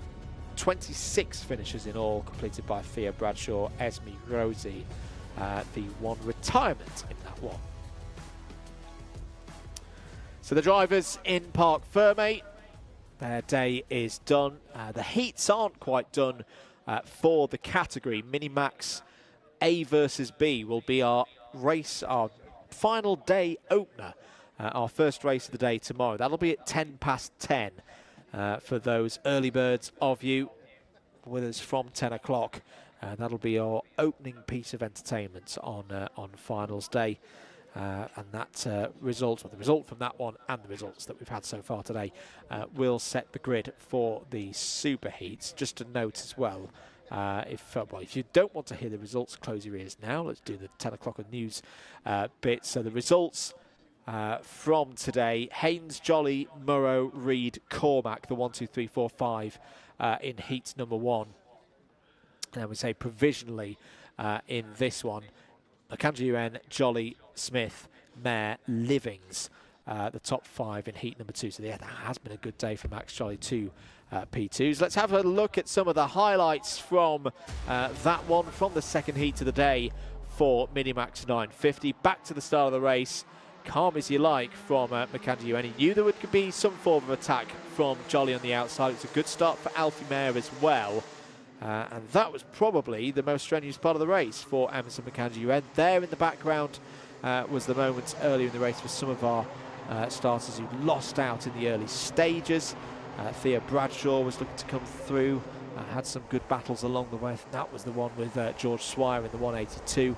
Austin Oman had a difficult start but came back through the field in the end, would record a spot in the top 10. Good drive there for the runner-up in Microax UK in 2024. This was the moment where Alfie Ward and Theo Bradshaw's progress would sadly end. They'd be P25 and P26 in the end. There was the attack as well from Arthur Farrow. Didn't quite work, but a top 6 finish and the second of the DHRs home in that one. This was the fight late on with Leo Livings, and a good step forward, I feel, for Leo Livings so far in this 2025 season. Good to see Leo running consistently up in the top 10 and in the top 5 for this one, but pretty easy run in the end for Emerson McAndrew-Uran. That gives him the opportunity tomorrow in that A versus B heat where he'll meet Edward Haynes. Those two drivers will be on 0 points, but they both can't stay. They both can't stay on 0 points after that last heat. That'll all be decided tomorrow morning. Short break now. Next up out on circuit, we will return into senior Rotax. Here at Demon Tweaked, you probably know us for our massive cartwear range. We've got everything from suits, boots, gloves and helmets from the biggest brands in the business. But we are so much more than that, because if you're looking for kart parts, well, we've got you covered too. We've got everything from Rotax parts, sprockets and chains, discs and pads, data loggers and dashers, fuel tanks, steering wheels, bead breakers, and loads more. But of course, it doesn't just stop at the track, and if you're looking to build your skills in the sim, then we've got everything you're going to need to build the ultimate rig. So whether you're just getting started or you're already at the top of your game, Demon Tweaks has got you.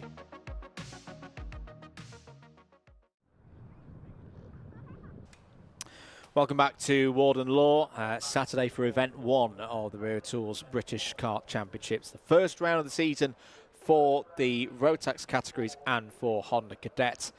There's a quick sight into the timekeeping room, where officials led by Ian Rogers there in the background, just getting ready for the next race out on circuit. Which will be, of course, race number 8. This is another Group A versus Group C race. This time, though, in senior Rotax. It'll be the first time we see Group A today. So they get the privilege of having a bit of a time advantage in this one due to their better qualifying performances earlier on this afternoon. Now in the centre of your screen, the 351 of Lewis Goff. And that is Lewis Goff. For those of you who watched a lot of our content last year, think, no. That driver is way too tall to be Lewis Goff. He has had quite the growth spurt. He came in to have his media photo done yesterday, and I had to say, have you grown? And he said, yes. Yes, he's gone through several kart suit sizes since he was a junior last year. There is your pole sitter, Lizzie Mentier, who had a really good free practice yesterday. The question was, could Lizzie do it again in qualifying? The answer, yes. She starts from pole position. Senior Rotax is next.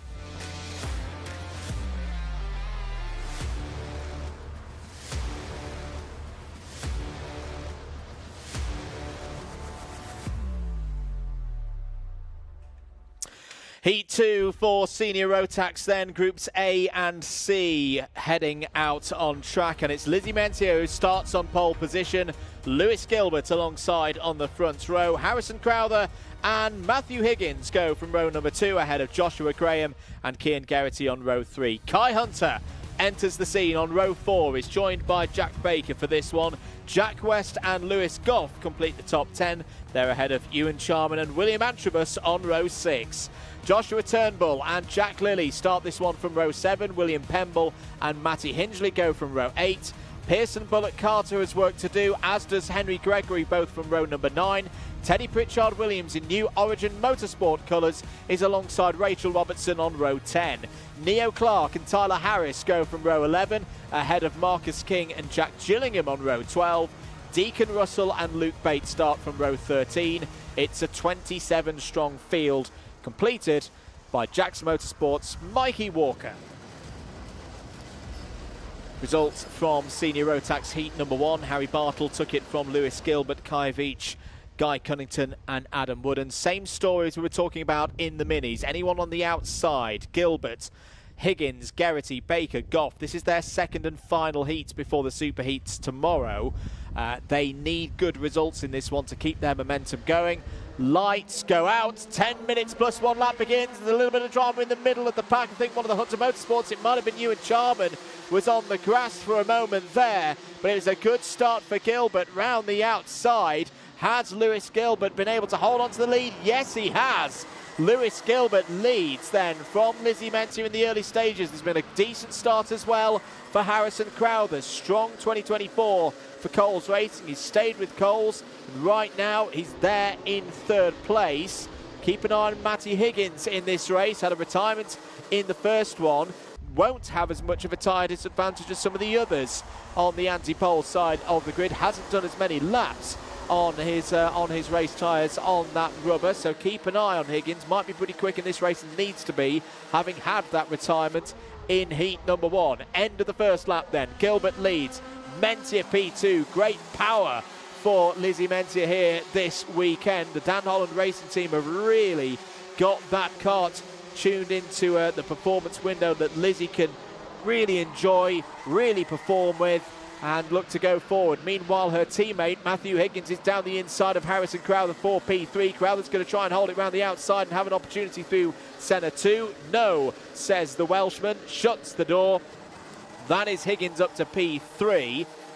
That kind of result would bring him back into play, having had that result, which will have given him how many points? 27 points. Remember, it's the lower score that is the advantage in this format. So a score of about 30 would get him back into that top 34, I would imagine, and look to then build through the super heats tomorrow. Now Matthew Higgins, he'll want to go further forward than 3rd place through the dogleg. Lewis Gilbert not able to shake off Lizzie Mentier at the moment. Gilbert feeling the need to defend into Senna 1. That's going to keep things tight. Crowther, Graham, Geraghty all there as well. I think Cian Geraghty started to move up through the order. Has got the attentions of Kai Hunter behind. Kai Hunter, of course, on his home circuit. Let's have a look at a replay of the start and how Lewis Gilbert went round the outside from P2 to take the lead in this one. Timed the run to perfection. There you see it was Ewan Charman popped up onto the grass there in 3:42. So those were your moments from lights out. Jack West is your fastest driver out there.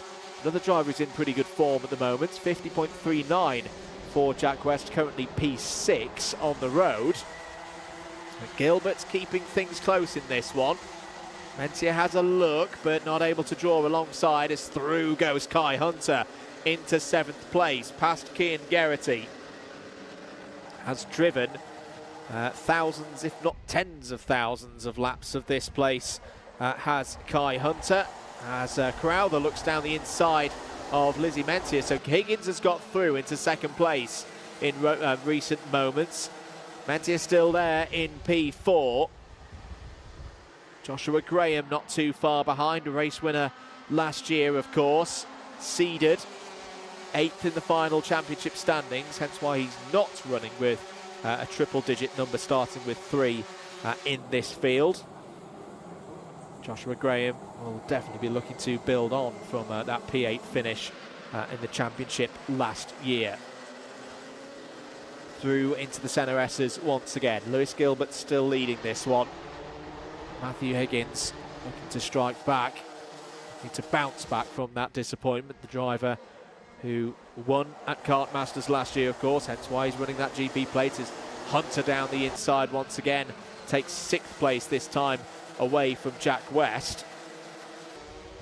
Higgins 3rd in the World Championships, also at PF International in the autumn last year. Didn't do the full championship, the Wera Tools British Kart Championship schedule in 2024, but when we did see Higgins in action, he was one of the front runners. Been a seeded driver in the past, of course, as well. Lewis Gilbert checks over the shoulder, subtle line there, in and through the first part of the centre S. That's Higgins' opportunity, but Gilbert holds it round the outside. Pincered Higgins to the apex. Higgins not able to get off the corner, and that's another situation with Higgins after that retirement earlier. He can't afford any kind of plus 5 second penalties in this race, particularly with it so tight.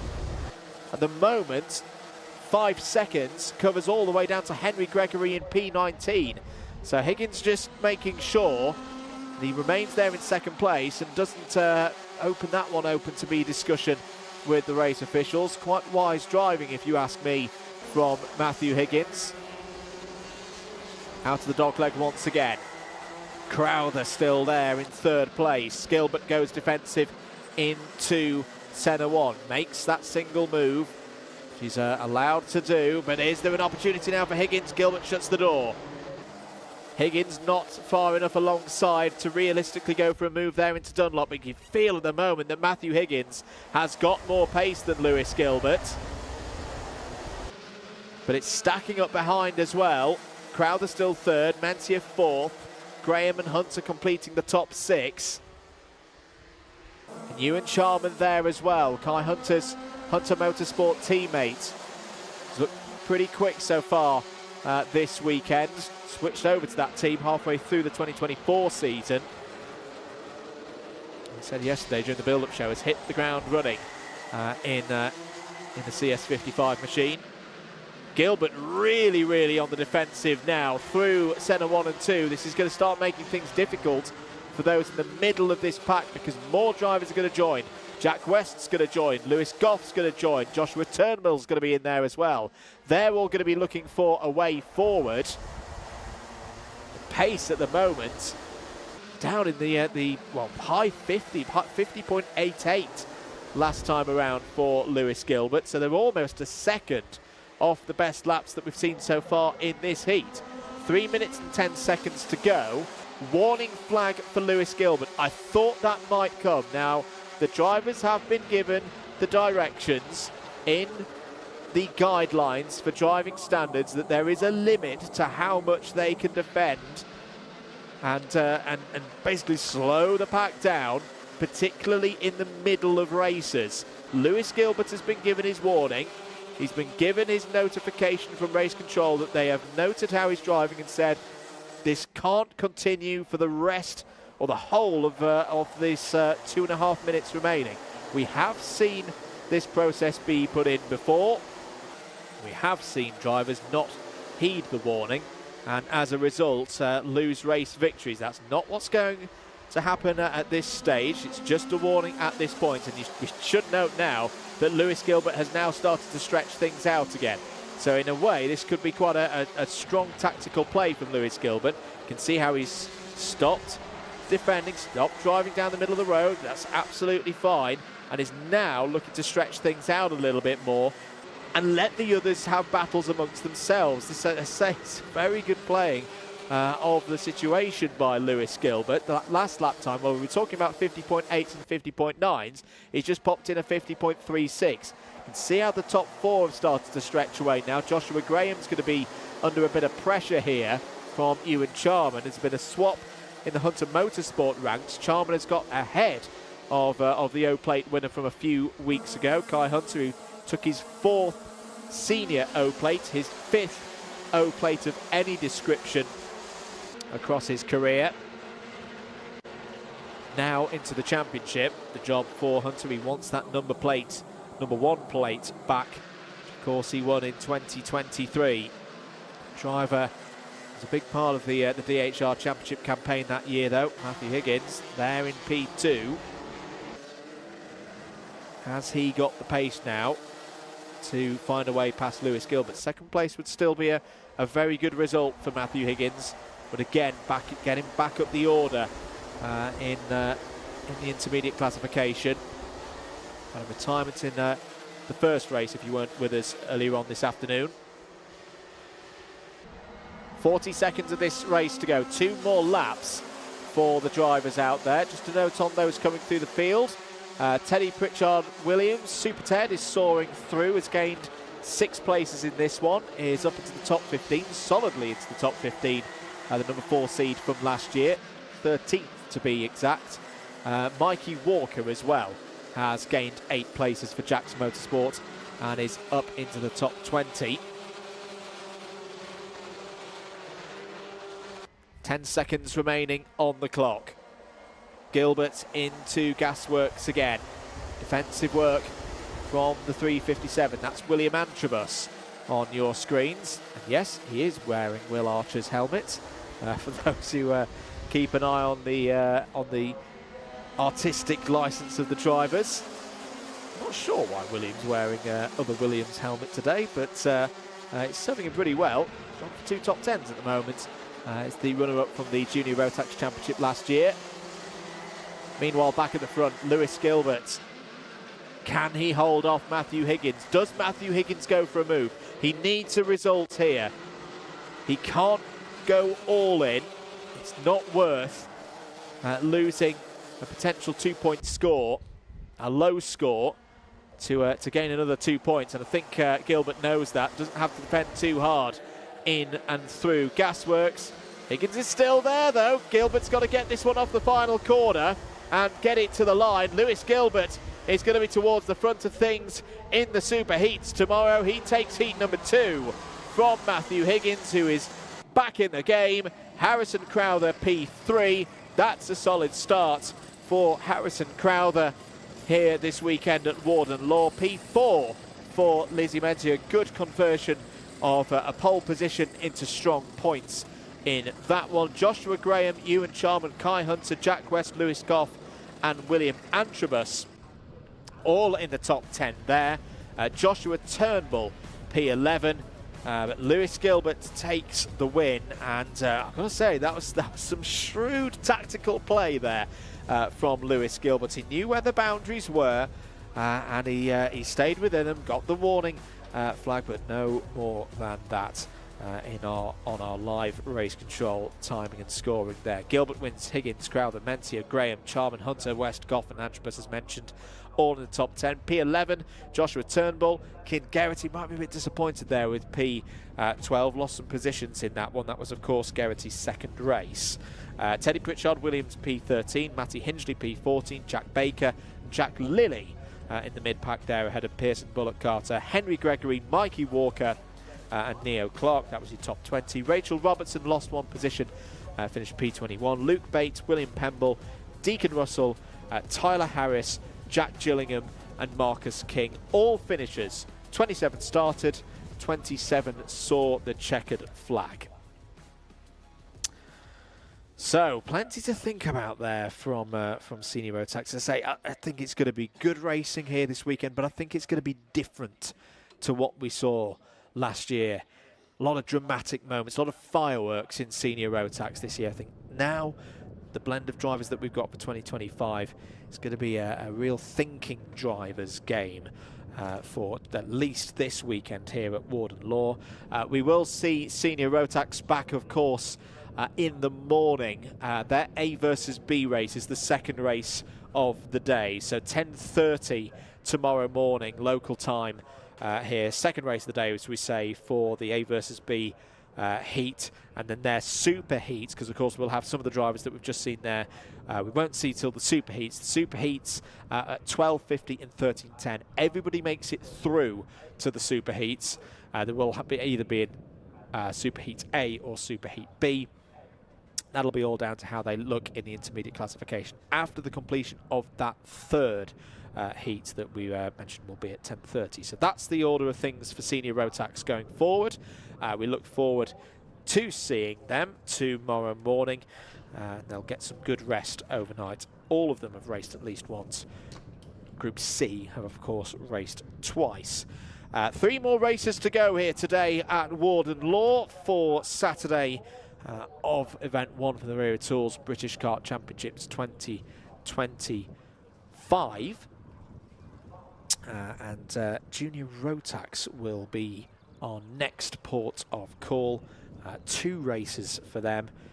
Groups A versus D racing for the second time. Before we get to Junior Rotax, though, let's have a look at some of the highlights from that intriguing second heat for Senior Rotax. Key moments here, round the outside went Lewis Gilbert into the race lead. And it was this middle phase of the race where Lewis Gilbert quite clearly had a plan, knew he had a bit of a tyre deficit to those behind, particularly Matthew Higgins, who, yes, was in his second race but didn't run many laps of his first race.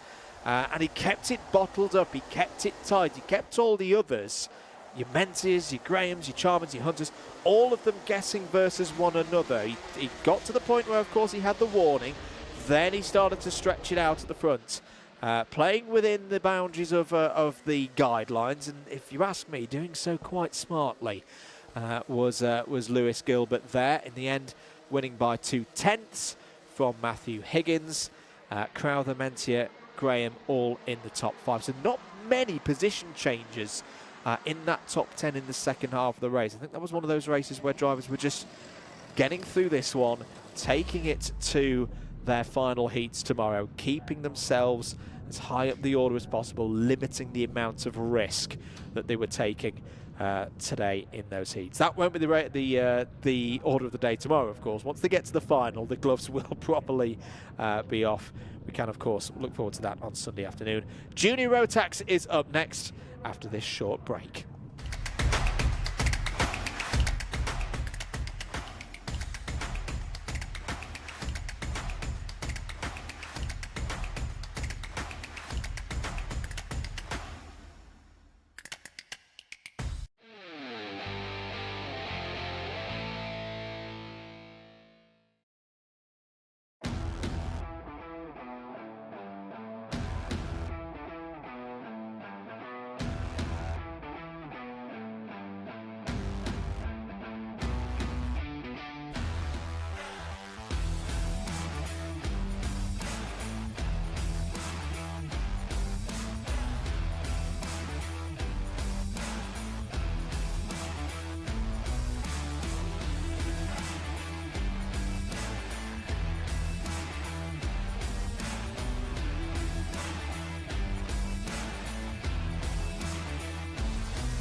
Welcome back to Warden Law and to the Wera Tools British Kart Championships.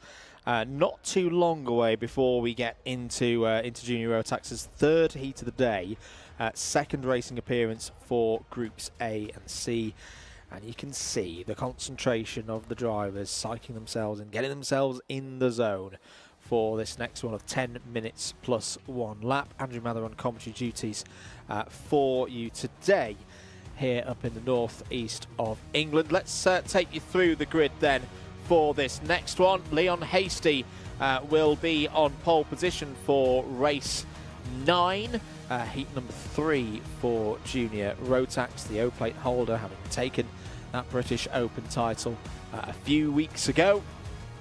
We'll have Kai Clark for company in this one alongside on the front row. Very good run so far for Kai Clark in this event. Ryan Gandor and Albie Lapper will be next on row number 2. Cian Bernard and Cole Denham on row 3. Albie Friend and Vlad Tomanchuk on row 4, ahead of Ellis Bell and Zane Quaker completing the top 10. Alfie McBain and Noah Barham are next up on row number 6.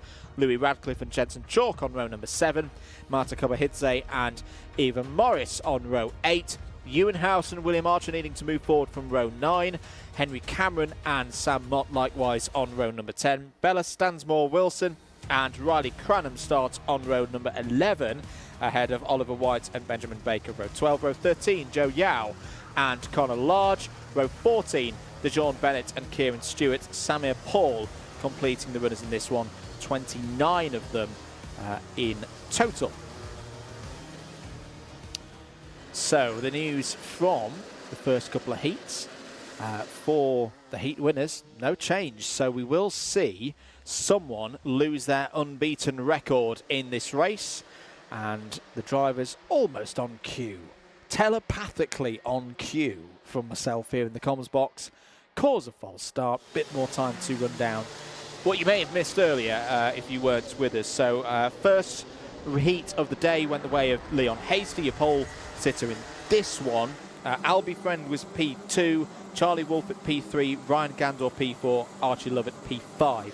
There was a penalty for Matteo Palazzo, which dropped the Scottish driver down to P11 in that one. Heat number 2, Kai Clark won that one. So both front row drivers are on 0 points at the moment heading into this second round of heats.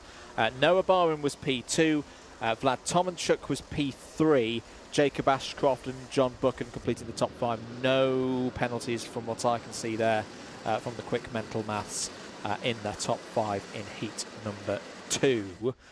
That was the results from the first round of heats. This is the second round of heats with our biggest field of the day, 57 drivers in total across the categories in this one. Here we go for 29 of them, away for 10 minutes plus 1 lap. Once again, good start for Leon Hasty. Running towards the dogleg for the first time. Can all of them make it through? Looking pretty good in the front half of the field. Spoke too soon. Looks like one of the ultimate R's has been wide. It was Zane Klecker who had problems in the first round of heats as well. Not as dramatic there at the start of this second round of heats. But for the driver who started 10th on the grid, that's going to be a loss of positions in the early stages of this one. Round into Gasworks for the first time then. So it is the two drivers who both won their first heats, still at the front of the field. Cian Bernard having some difficulties out there, losing a position through Gasworks, having a bit of a rough time of it. End of this first lap. Hasty leads from Clark.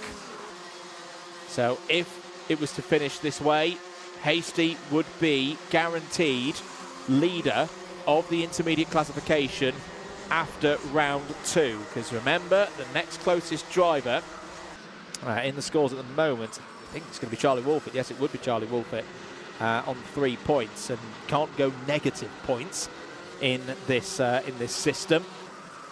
There's a move from Cole Denham. Solidly in the top 5 at the moment is Cole Denham. Past Ryan Gandor there for 4th place. Rest of the field running through. Eva Morris has had a good start. Eva's up to P9 now, so that's a gain of 7 places in the early phase of this race. Sam Mott is out there also on the move. Change for the lead. Kai Clark through past Leon Hasty. Not just for the lead of this race, but also the lead in the intermediate classification. Good few laps as well from Albie Lapper. First of those green and white Strawberry Racing machines. 51.94 for Lapper. And should note as well, we've been talking about with the seniors, we've been talking about with the minis, about tyre advantages. None of that here as Lapper down the inside of Hasty takes 2nd place away from the British Open champion. No tyre advantages or disadvantages in this one. Everybody has raced once already. Bit of an open of the flap there from Kai Clark. Albie Lapper is absolutely flying here. This is great to see from Albie Lapper. Had a tough 2024 at times. But Nanny Babs is going to be really, really pleased at the moment in this one, because Albie Lapper's got a genuine chance of a race victory here. Doesn't quite go for the move yet on Kai Clark on the run into the Senna S. Particularly as it's another close one, this. Denham, Gandor, Friend, all within a second of the race leader at the moment. So if you do make a bit of a rash moment in this top 6, you're going to lose out big time. That was a nice move from Ryan Gandor. Nice and calm, leant on the front tyres, made sure that the grip was there to get through past Cole Denham for P4. Clark checks over the shoulder once, twice. Oh, little move there just to stop Albi Lapper going for a mega brave one down the inside into turn 1. But you've got to say, from the body language of these drivers, the body languages of these karts, I think Albi Lapper has got the speed here to try and find a way through. And he's got the move as well. Through goes Albi Lapper into the race lead. Hasty up to P2 as well. Clark tried to shut the door there on Albi Lapper.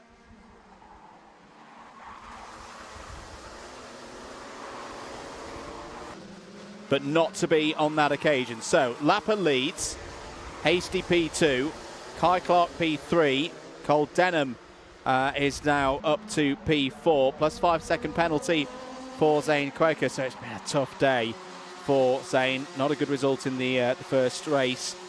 Moment on the early stage of the second one as Hasty's having a go here at Lapper, and Lapper's off the road.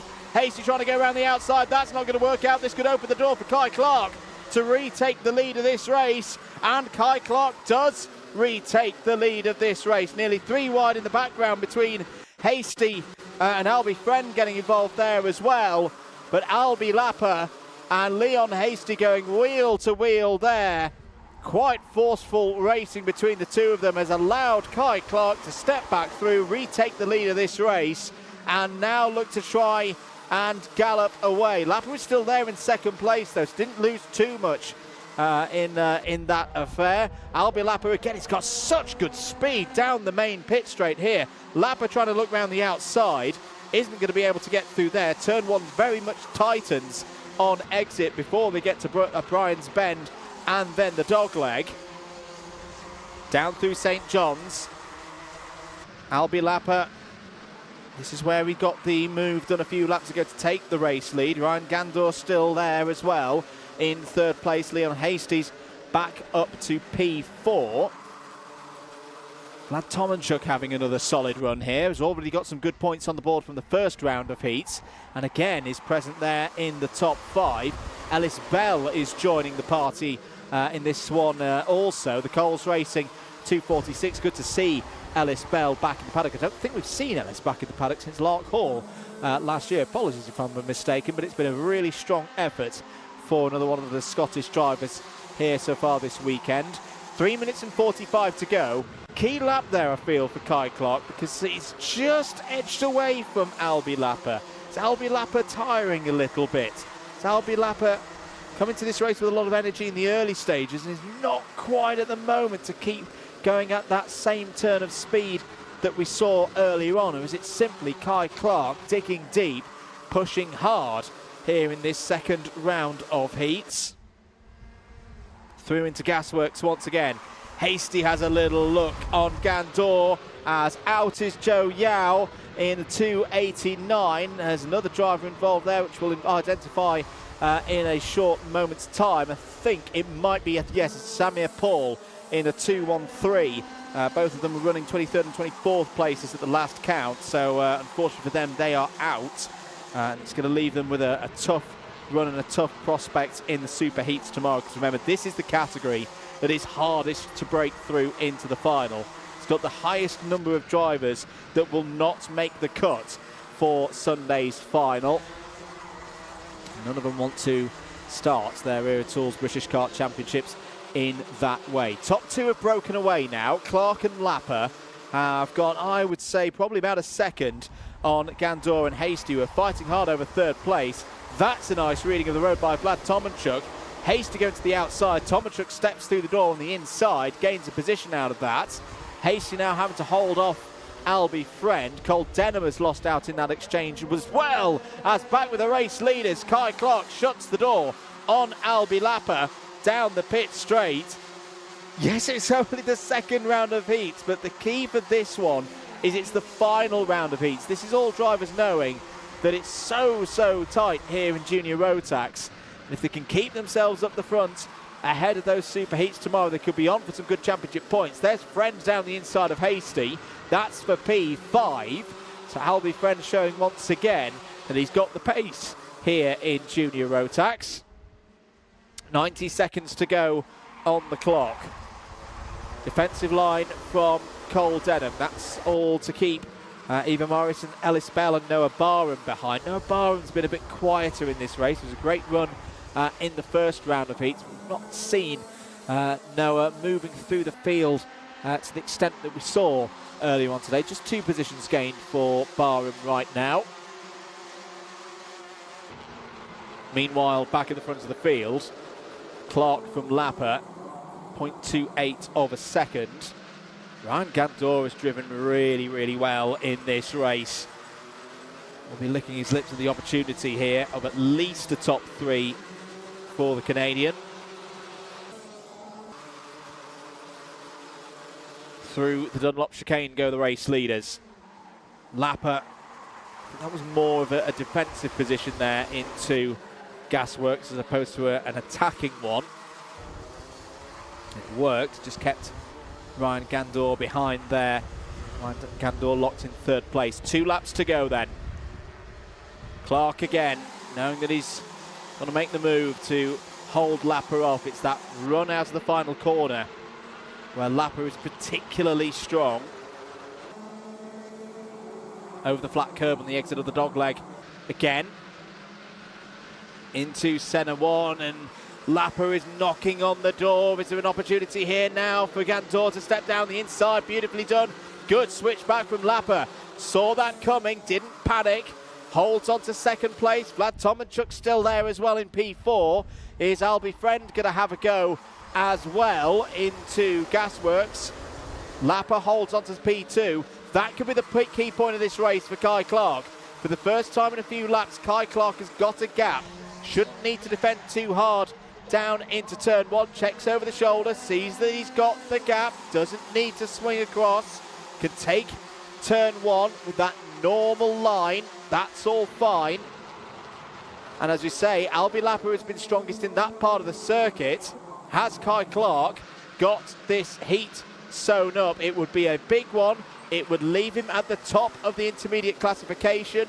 It would leave him with a 3-point lead in that IC as well, even before we see the 2nd heat of this 2nd round for Junior Rotax. It would secure him pole position for Super Heat A tomorrow, down through Gasworks, round through the Horseshoe, at a circuit where things ended very well in the British season for Kai Clark last year when he booked his ticket to Grand Finals. Kai Clark is back here in Junior Rotax and on top at the end of day 1.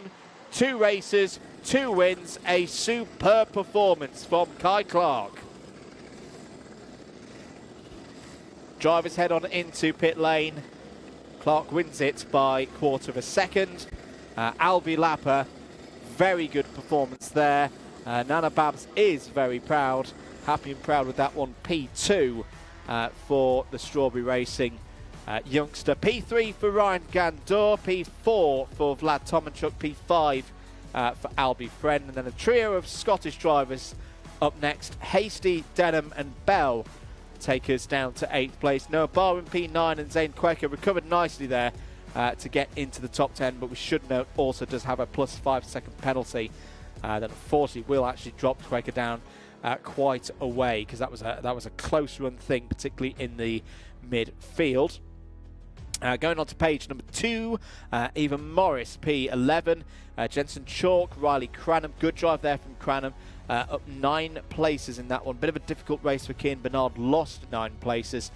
William Archer completes the top 15. Alfie McBain, Marta Kavahidze, Louis Radcliffe, Benjamin Baker and Ewan House all in the top 20. Sam Mott, Henry Cameron, Oliver White, Conor Large and DeShaun Bennett record results in the top 25. They'll have things to think about overnight before those super heats tomorrow. Also making it through to the end, all drivers again who started that race finished. DeShaun Bennett, P25 as we say, Kieran Stewart, Bella Stansmore Wilson, Samir Paul and Joe Yao finishing there in the top 29. Let's have a look at some of the highlights from that one. The big question, which of the front row sitters were going to lose their unbeaten record in the early stages? They looked pretty good for Leon Hasty, comfortably led in those early moments. There was Zane Quaker's dramatic start to the race, taking to the grass for a moment. And in the early stages, I'd say the front row sitters were looking pretty confident, looking comfortable, some good changes of position further behind. This was the key point, though, for Kai Clark in the story of this race. Taking the initiative, getting to the front. Albi Lapper, around laps 2, 3, 4, 5, was looking quick as well, was through into P2. Went for the lead and got the race lead. Beautiful move from Albi Lapper. This is where things broke down a little bit. Kai Clark reading this very nicely. Just held back a little bit there on the approach to St. John's. Knew that both Hasty and Lapper would run wide. Got through and didn't look back from there. Had to fend off Albi Lapper, though. Albi Lapper was very, very quick down the straights. But Kai Clark able to position his kart in such a manner that there would be no realistic opportunity for Lapper to get through. Clark wins it. Lapper P2. Ryan Gandor, a very nice third place to boot. So, penultimate race of the day coming up. It'll be race number 10 in our schedules. The fourth heat for Junior Rotax, the second of this second round. Just to note, how are we looking in the intermediate classification with one race to go? Do bear in mind this is a rundown. Some drivers have done 2 races, some drivers have yet to do their second race, so they've got a race in hand in a way. Kai Clark, of course, leads. That's locked in. 0 points. Nobody can topple Kai Clark from P1 in the intermediate classification. Going into this next race, Charlie Wolfett, who is on the front row, will be looking to hold on 3 points if possible. That would secure Superheat B pole position for Charlie Wolfett. So Charlie Wolfett at the moment is second on 3 points. Jacob Ashcroft is third on 4. John Buchan is fourth on 5. Should note as well, if there is a tie on points in the intermediate classification, we go back to timed qualifying earlier on today. That acts as tiebreaker. So the qualifying classification is your tiebreaker for any joint points. So that's why at the moment Buchan is ahead of Archie Lovett, both of them on 5 points, 4th and 5th in the standings. Hasty drops to 6th after that result, is still ahead of Charlie King on tiebreaker for 6th versus 7th. Hasty, of course, could still move further up because the likes of Lovett, Buchan, Ashcroft and Wolford, if they all start accumulating points, in fact, if they all recorded the exact same result that they had in the first round of heats, you would see Hasty go back up to P2 in the IC. So still a possibility that Leon Hasty will be on the front row for tomorrow. Charlie King, as mentioned, is P7 on 6. Ryan Gandor at the moment is completing the top 8 on the standings, in that intermediate classification on 7 points. So it's still very close, of course, in Junior Rotax. Keep your comments coming in. Hello once again to David Whitehouse, Motorsport Magpie. Hello to Jason Livings as well, who is obviously here with Leo Livings. And yes, very much notes that Leo Livings did have a trip to the Med team earlier on in the weekend, and is driving in a very spirited manner through the course of things in Minimax. We will keep reading out your comments across the course of the afternoon. Formation will be underway shortly for Junior Rotax Heat 4. In fact, yes, Junior Rotax Heat 4 is up next.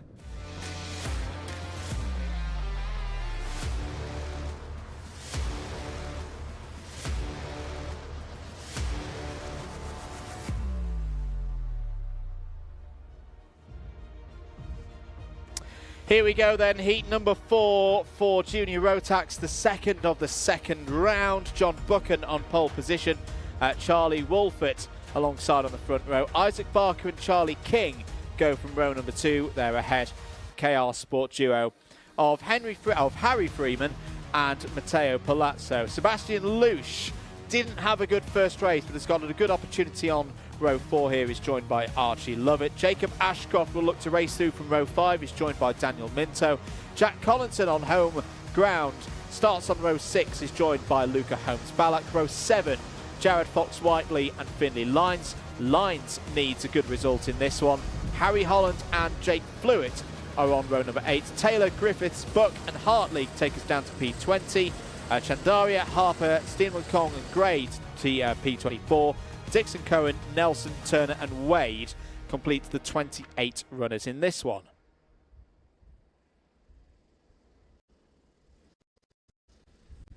So out of the final corner, into the tram lines. Are we away at the first time of asking? No, that is not one to the standards of our race director, Nigel Edwards. We will go round again.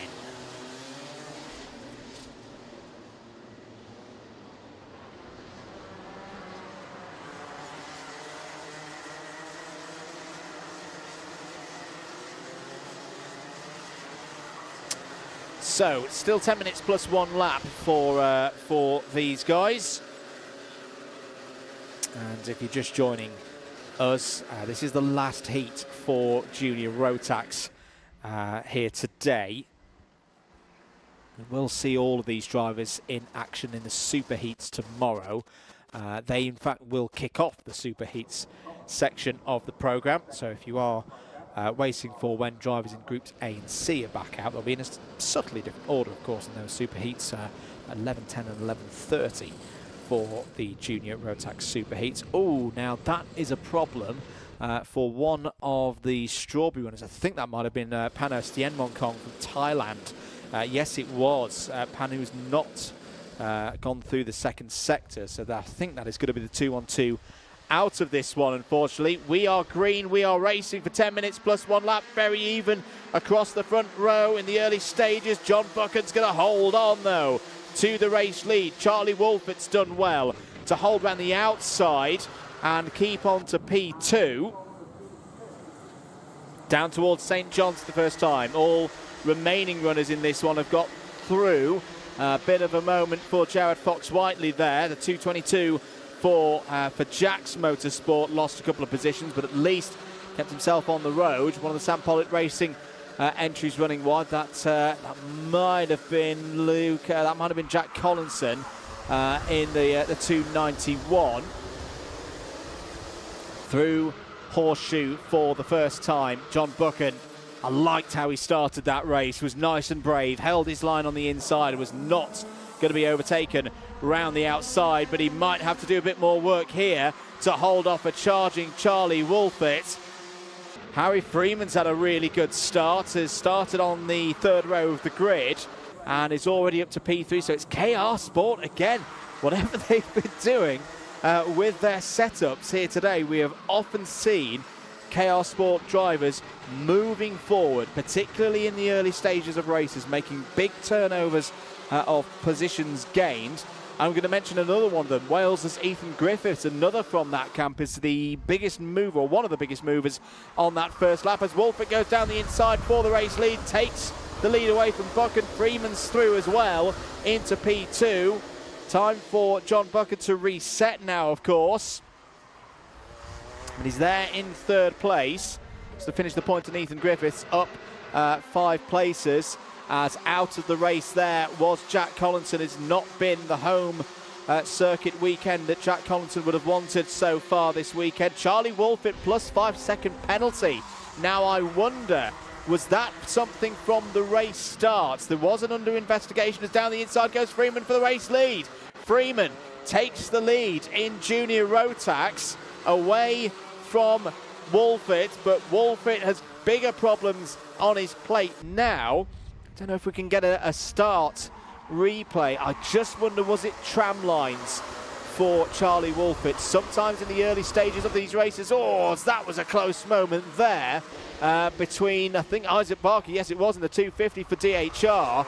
A bit of tyre smoke being kicked up there. The 236 of Sebastian Lusch is also involved. That's all around what is now 8th place. Ethan Griffiths is on a tear. Forget his positions gained. Now let's have a look at the start again. Keep an eye on Charlie Wolfett. Does he move out of tram lines before lights go out? No, that looks okay to me. So it must be for something else that the officials have spotted. But the 295 was under investigation and has now got a plus 5-second penalty. So right now that would move Wolfett down to P22. Yes, still the best part of 7 minutes of this race to go. But for Wolfett, this is now a bit of a time trial. There's Jake Flewitt on your screens. Needs a good result in this one, having had problems in the first round of heats.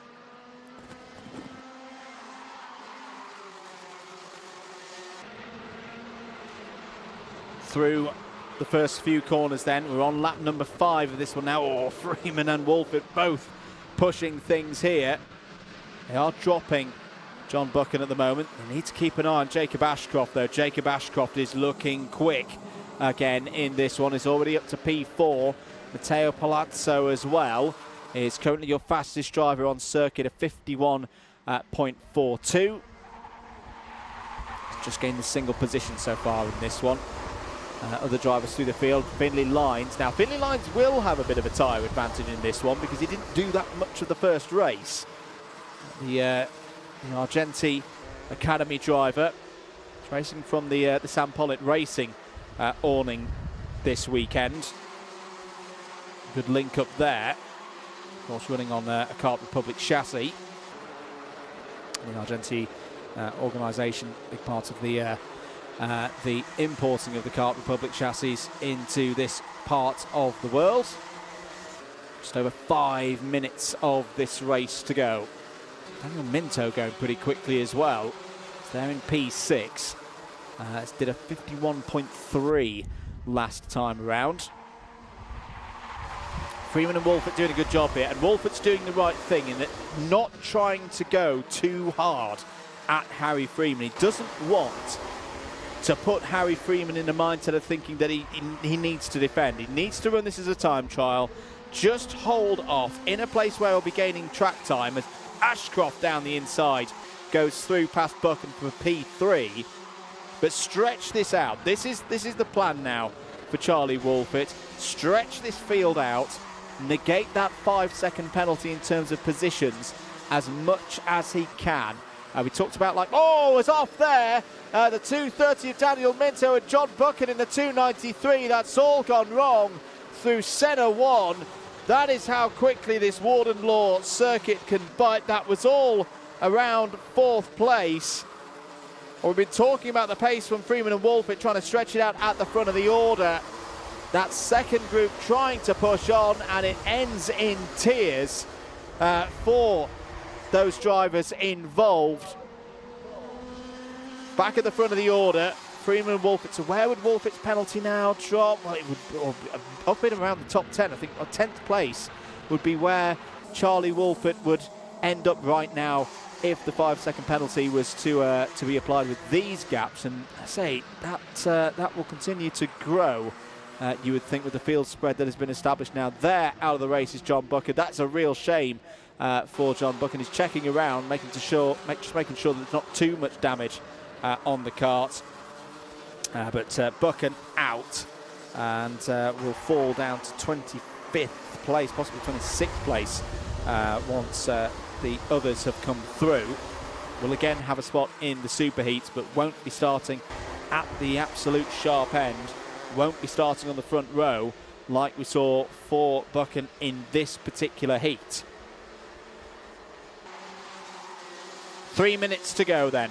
Freeman and Wolfett continuing to do things brilliantly at the front of the field. Tactically, they've got this one spot on. There's one of the KRs running around there with a slightly deranged NASA panel. I don't think it's flicking around and getting any more dangerous as Wolfett's gone down the inside. Now, yes, that is for the lead on the road, but it's not necessarily for the lead in the race once the plus 5-second penalty has been applied. I think the reason for Wolfett's move is the astonishing pace at the moment of Jacob Ashcroft. We have seen this in free practice. We didn't quite see it in time qualifying, but Jacob Ashcroft is back in the mood now for winning races. A 51.16 last time around, a 51.39 this time on lap number 9. Ashcroft has a chance here of taking this heat. In terms of the intermediate classification, this is very provisional. Clark, as we know, P1, 0 points, can't be beaten. Wolfett is on 3. But again, with that 5-second penalty, that'll convert into positions lost in this race, which will also be IC points. So right now, Hasty could still be on the front row of the grid, or even on pole position for Superheat B tomorrow, because Hasty is back up to 3rd in the intermediates classification. Gandor and Friend and Tomaczuk and Ashcroft, for that matter, all on 7 points. P's 4 down to 7. Let's have a look at a replay. I think this is of the incident earlier at Senna 1. So Minto's going to go down the inside. Oh, make contact there. And then is kind of like fired through and over the top and into John Buchan. So it was Matteo Palazzo also involved there. You've got a feel for John Buchan there. He'll have been going through Senna 1, minding his own business and suddenly thinking, what on earth has happened there? Buchan out of the race, and well, will not be too happy, I'd imagine, with that one. Meanwhile, back at the front of the order, there's been a change for P1 on the road. Freeman has got through. Ashcroft has also got past Wolfett. Wolfett again is still in this time trial mode. Right now, the penalty would drop him to P11. Here, though, Ashcroft goes from 7 to 6 points. Ashcroft could have Superheat B pole position here if Ashcroft can find a way past Freeman. Freeman at the moment is holding 8th place in the intermediate classification. 8 points is as good as Freeman can do, so he's counting on others on 6 and 7 to continue dropping positions and putting points on their scorecards to move himself further up the order. But for Jacob Ashcroft, this is a very straightforward situation. It's win and in to get one of those Superheat pole positions in Junior Rotax tomorrow. Time is up. We're not quite on the final lap yet, though. Final lap board will be shown this time around. What has Jacob Ashcroft got? What has Harry Freeman got coming as well? Because an investigation notice has just come up on our boards for the 278. Ashcroft could potentially just sit in 2nd place here and wait to see what happens later on and after this race. But I don't think that's the Jacob Ashcroft way of doing things. He will want to take this one on the road and not leave anything to chance with investigations and the like. But Freeman's doing a good job here to keep this defensive position on the road. Could still be an opportunity for Wolfett. Could also be an opportunity for Archie Wolfett. Defensive into Gasworks once again. Ashcroft looking to the outside. That would be a mega brave run from Ashcroft to go all the way round the outside and take the position from there. He's not going to be able to do so. Harry Freeman comes out of the final corner, takes the 4th and final heat in Junior Rotax here today. 2nd for Jacob Ashcroft, and I reckon will at least be on the front row of a Superheat of some description, because it's 0 for Clark, 6 points apiece for Hasty, Wolfett and Ashcroft. That is before you apply the 5 seconds to Charlie Wolfett. So his score of 3 in that race will actually, well, at least just on the provisional, just apply that 5-second penalty, will drop him to 11th. So yes, so Ashcroft would go from 4th to 3rd in the IC after that. Gandor, Friend, Tomaczuk and Freeman all in the top 8 at the moment in the IC as well. There is your provisional result from Heat 4 for Junior Rotax. Harry Freeman P1 on the road, but we will note that the 278 is under investigation. Jacob Ashcroft P2, Charlie Wolfett P3, Archie Lovett, Matteo Palazzo, Sebastian Lusch all in the top 6. Good drive there from Lusch, needed that after difficulties in round 1. Isaac Barker P7, great drive from Ethan Griffiths. Didn't have time to talk about it enough, but a gain of 10 positions for the Welshman and top rookie. Finlay Lyons also needed that result. That's better. P9 for one of the front runners in Minimax last year. And Cameron Nelson as well, plus 16 positions for Cameron Nelson. Another charge from the Welshman into a top 10 finish there. Taylor, Fox Whiteley, Buck, Fluid and Chandaria all finished in the top 15. Dixon Cohen, Minto after that incident down at Senna 1. Holmes Ballack, Wade and Hartley all in the top 20. Gray, Harper, Turner, apologies, Holland and King all in the top 25. 3 retirements from that race being John Buck and Jack Collinson, and well, 2 retirements and 1 did not start, to be exact, for Pano Stienmon Kong. And with that, that is juniors done for today. That's all of their heats done as well. They won't have any more tomorrow morning. Their super heats will be at 11:10, 11:30 tomorrow. Let's have a look at the highlights from that one. Back to the very start of things. John Buchan from pole position. Again, I liked how aggressive he was at the start of this one. Met Charlie Wolford in the middle of the circuit and was like, no, I am not losing the lead around the outside in the early stages of this heat. Through the field, this was a close moment for Isaac Barker.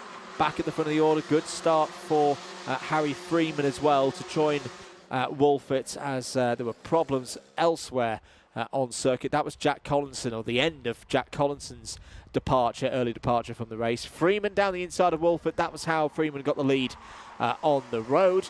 Jacob Ashcroft was pushing through as well. Again, that was again a repeat of the moment for Isaac Barker, who in the end would be P7. Flash moment there. That would be the end of things for Daniel Minto's hopes of winning this race. And unfortunately for John Buck and Matteo Palazzo, very lucky indeed.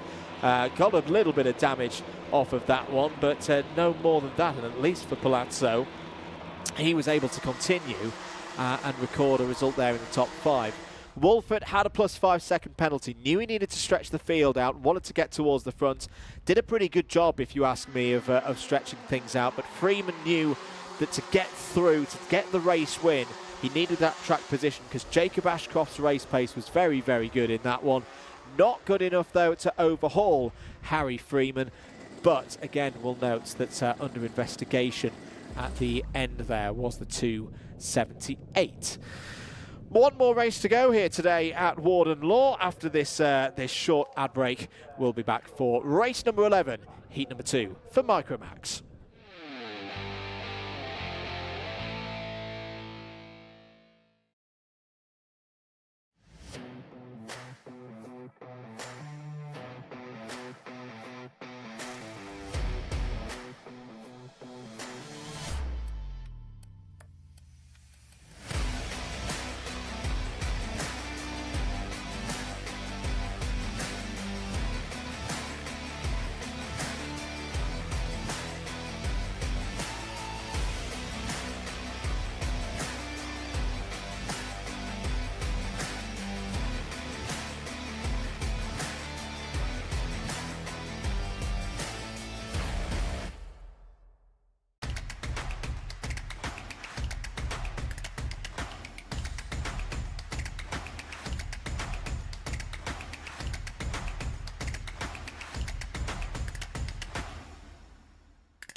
Time for the final race of the day, Saturday Heats Day for Event 1 of the Wera Tools British Kart Championships. Microax, their second heat is next. Let's take you through the grid. Benedictas Masiokas starts on pole. Dian Pahal alongside on the front row. Alfie Garrett and Harris Barber go from row number 2.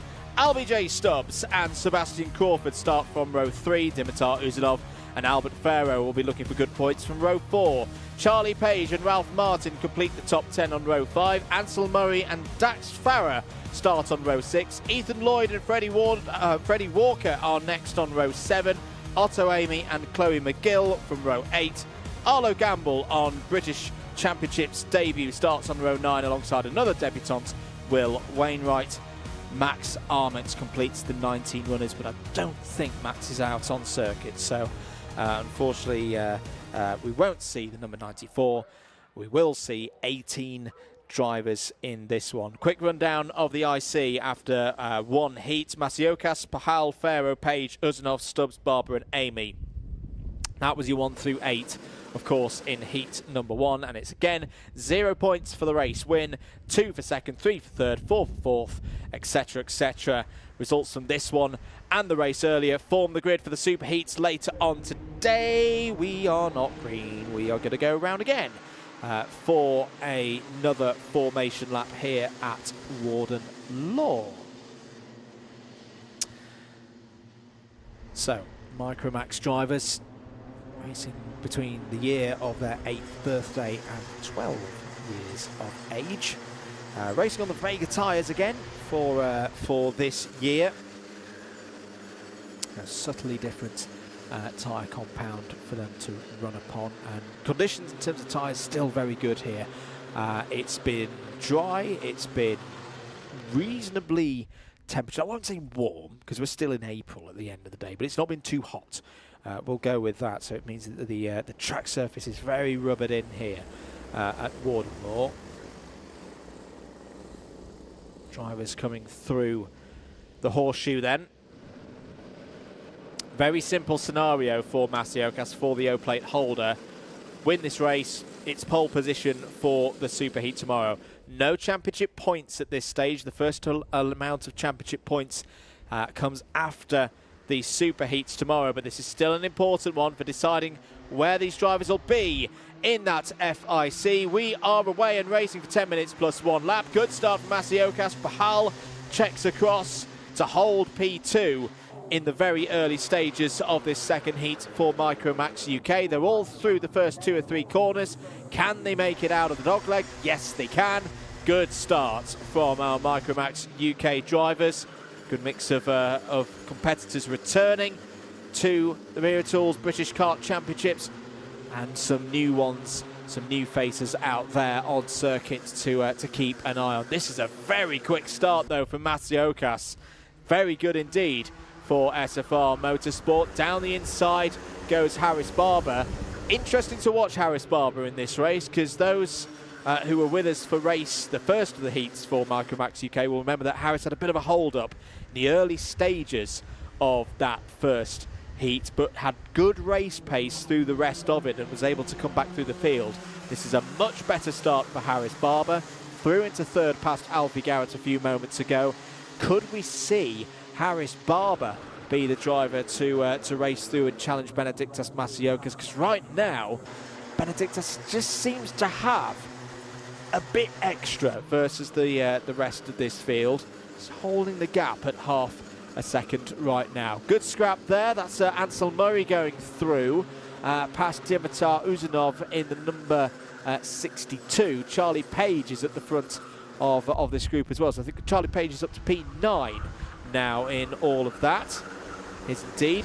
Ansel Murray now into the... In fact, apologies. No, Page is up into to P8. So good progress again from Charlie Page there in the number 33. Driver based in London, in the capital. Meanwhile, back at the front of the order, Masiokas and Pahal first and second. Alfie Garrett, good response there, has got ahead of Harris Barber. So Alfie Garrett back up into P3. Garrett, another one of the drivers, had a bit of bad luck in the first race. A driver who has a good record across the course of the last year and a bit in Micromax. He's looking for another good result here. 7.5 minutes of this one to go. Masiokas still in the lead. Fastest driver out on circuit, 57.03. Pahal a little bit further behind. There's the origin, number 16 of Sebastian Crawford. He's lost a few positions in this race, but has still got the time to make those spots back and get back up to P6 where Sebastian started. Albert Farrow's just got through for 6th place ahead of Ralph Martin. LBJ Stubbs has also been on the move. Harris Barber losing a little bit in this one. Maybe just took a bit too much out of the machinery and the materials in that charge back through to recover those points in Heat 1 in terms of this race. Just losing some pace now. Nice move there. That was Charlie Page down the inside of Albert Farrow. Got the back end pivoting nicely through centre 1, and that will mean that Page is now up to P7. Through Gasworks once again. So number 62 there of Dimitar Uzanov. We saw racing a couple of weeks ago at Wilton Mill and the Miami and Honda Cadet O-Plate.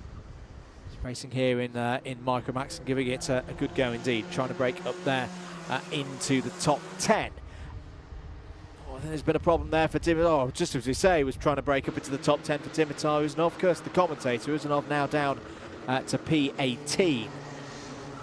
Here's your fight for 4th place on your screens, just going through St John's Corner now, towards turn 5 and the first part of the Senna S.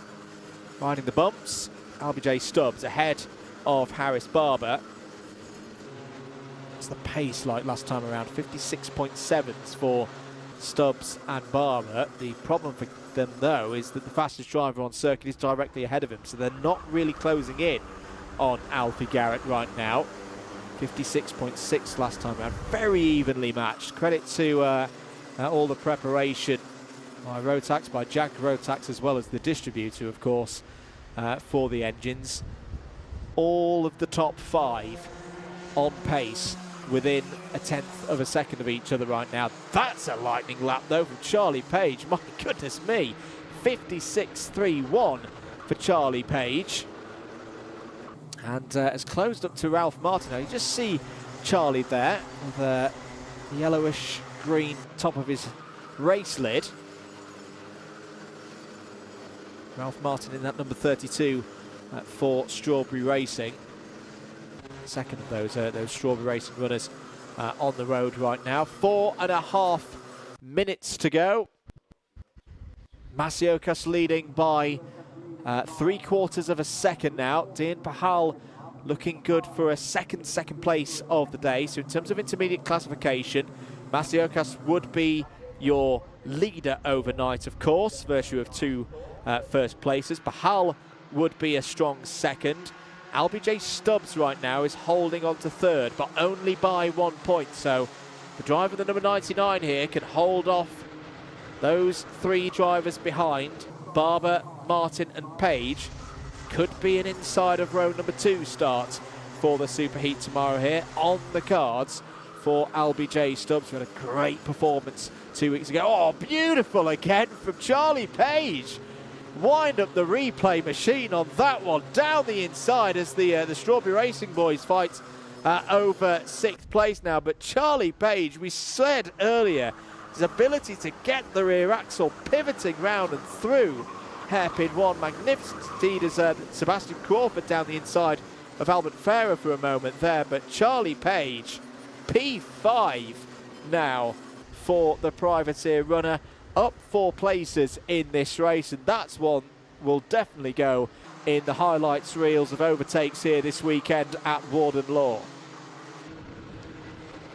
3 minutes to go then.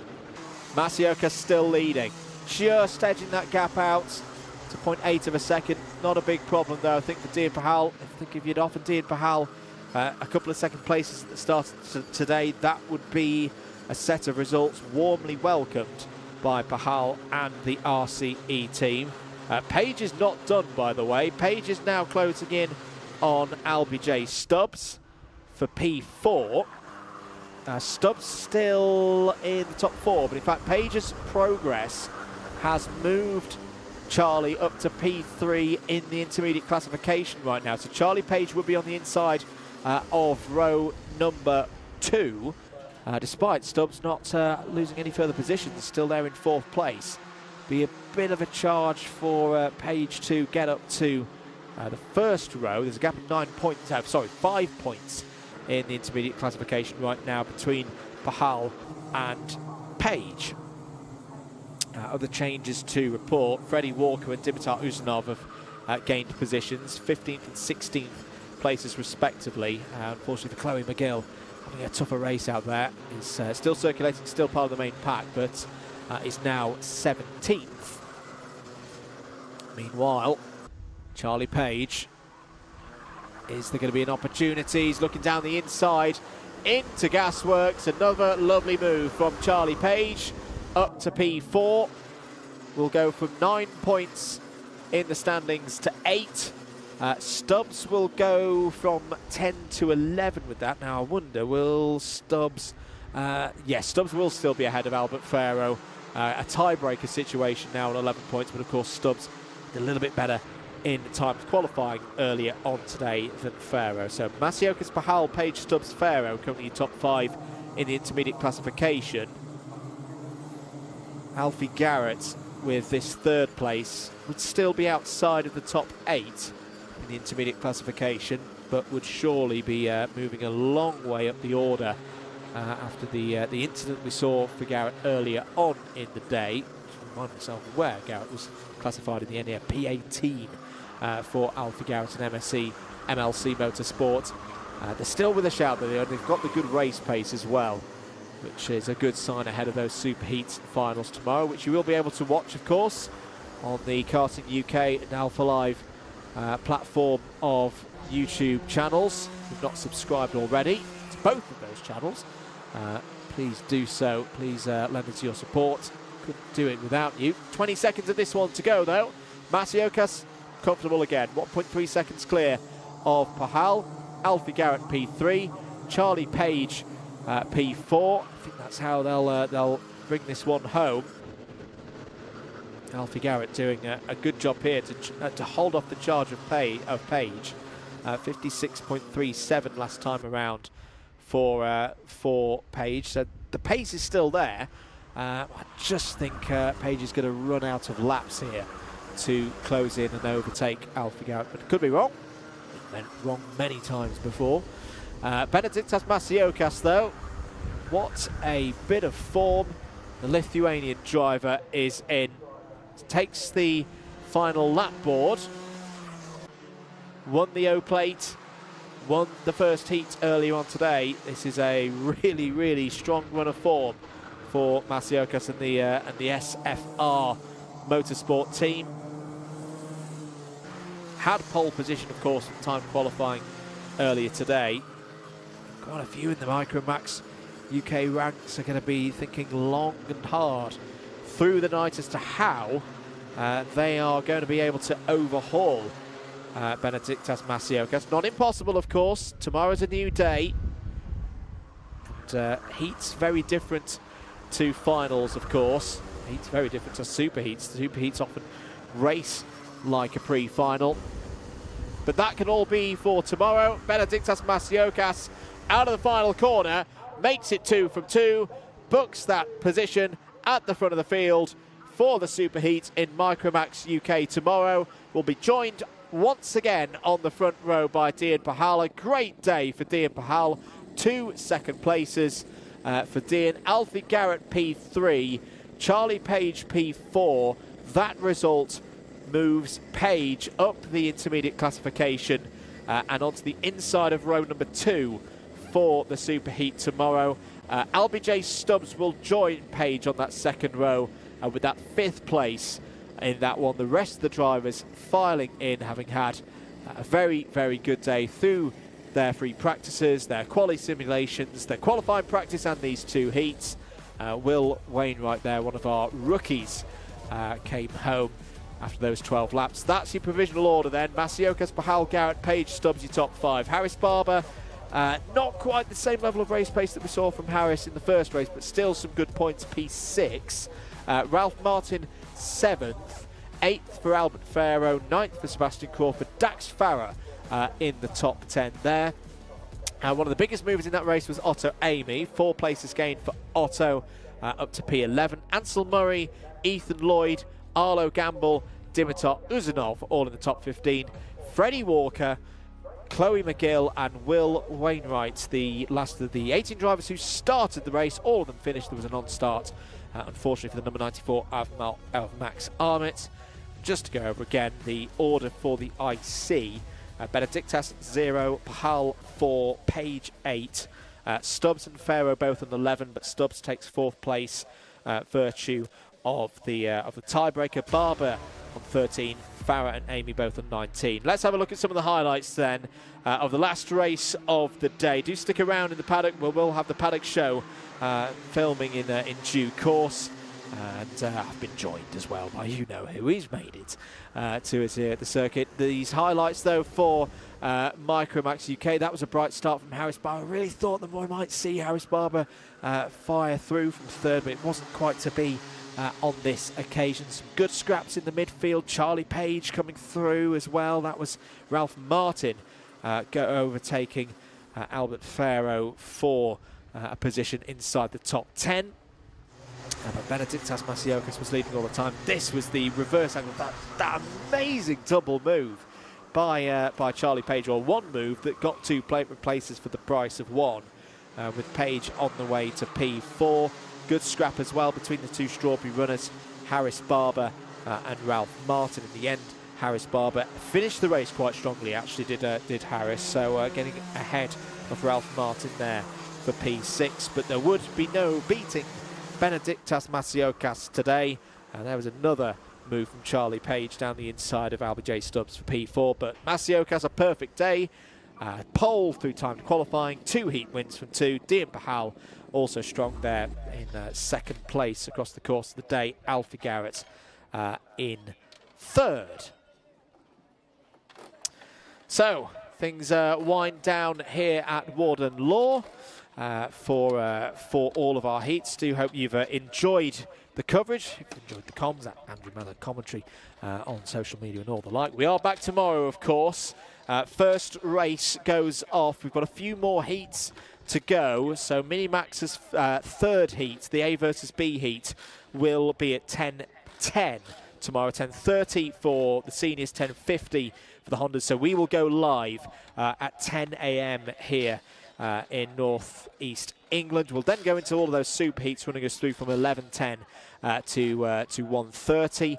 And then after the lunch break, from 2:20, we'll have all the build-up, of course, from 2 o'clock for the finals, those 15-minute plus 1 lap finals, to see who become our first round winners of this year's Wera Tools British Kart Championships.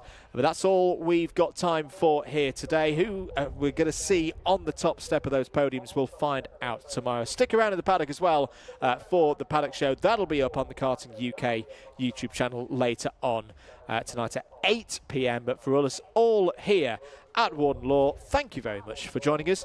We'll see you tomorrow. Bye-bye.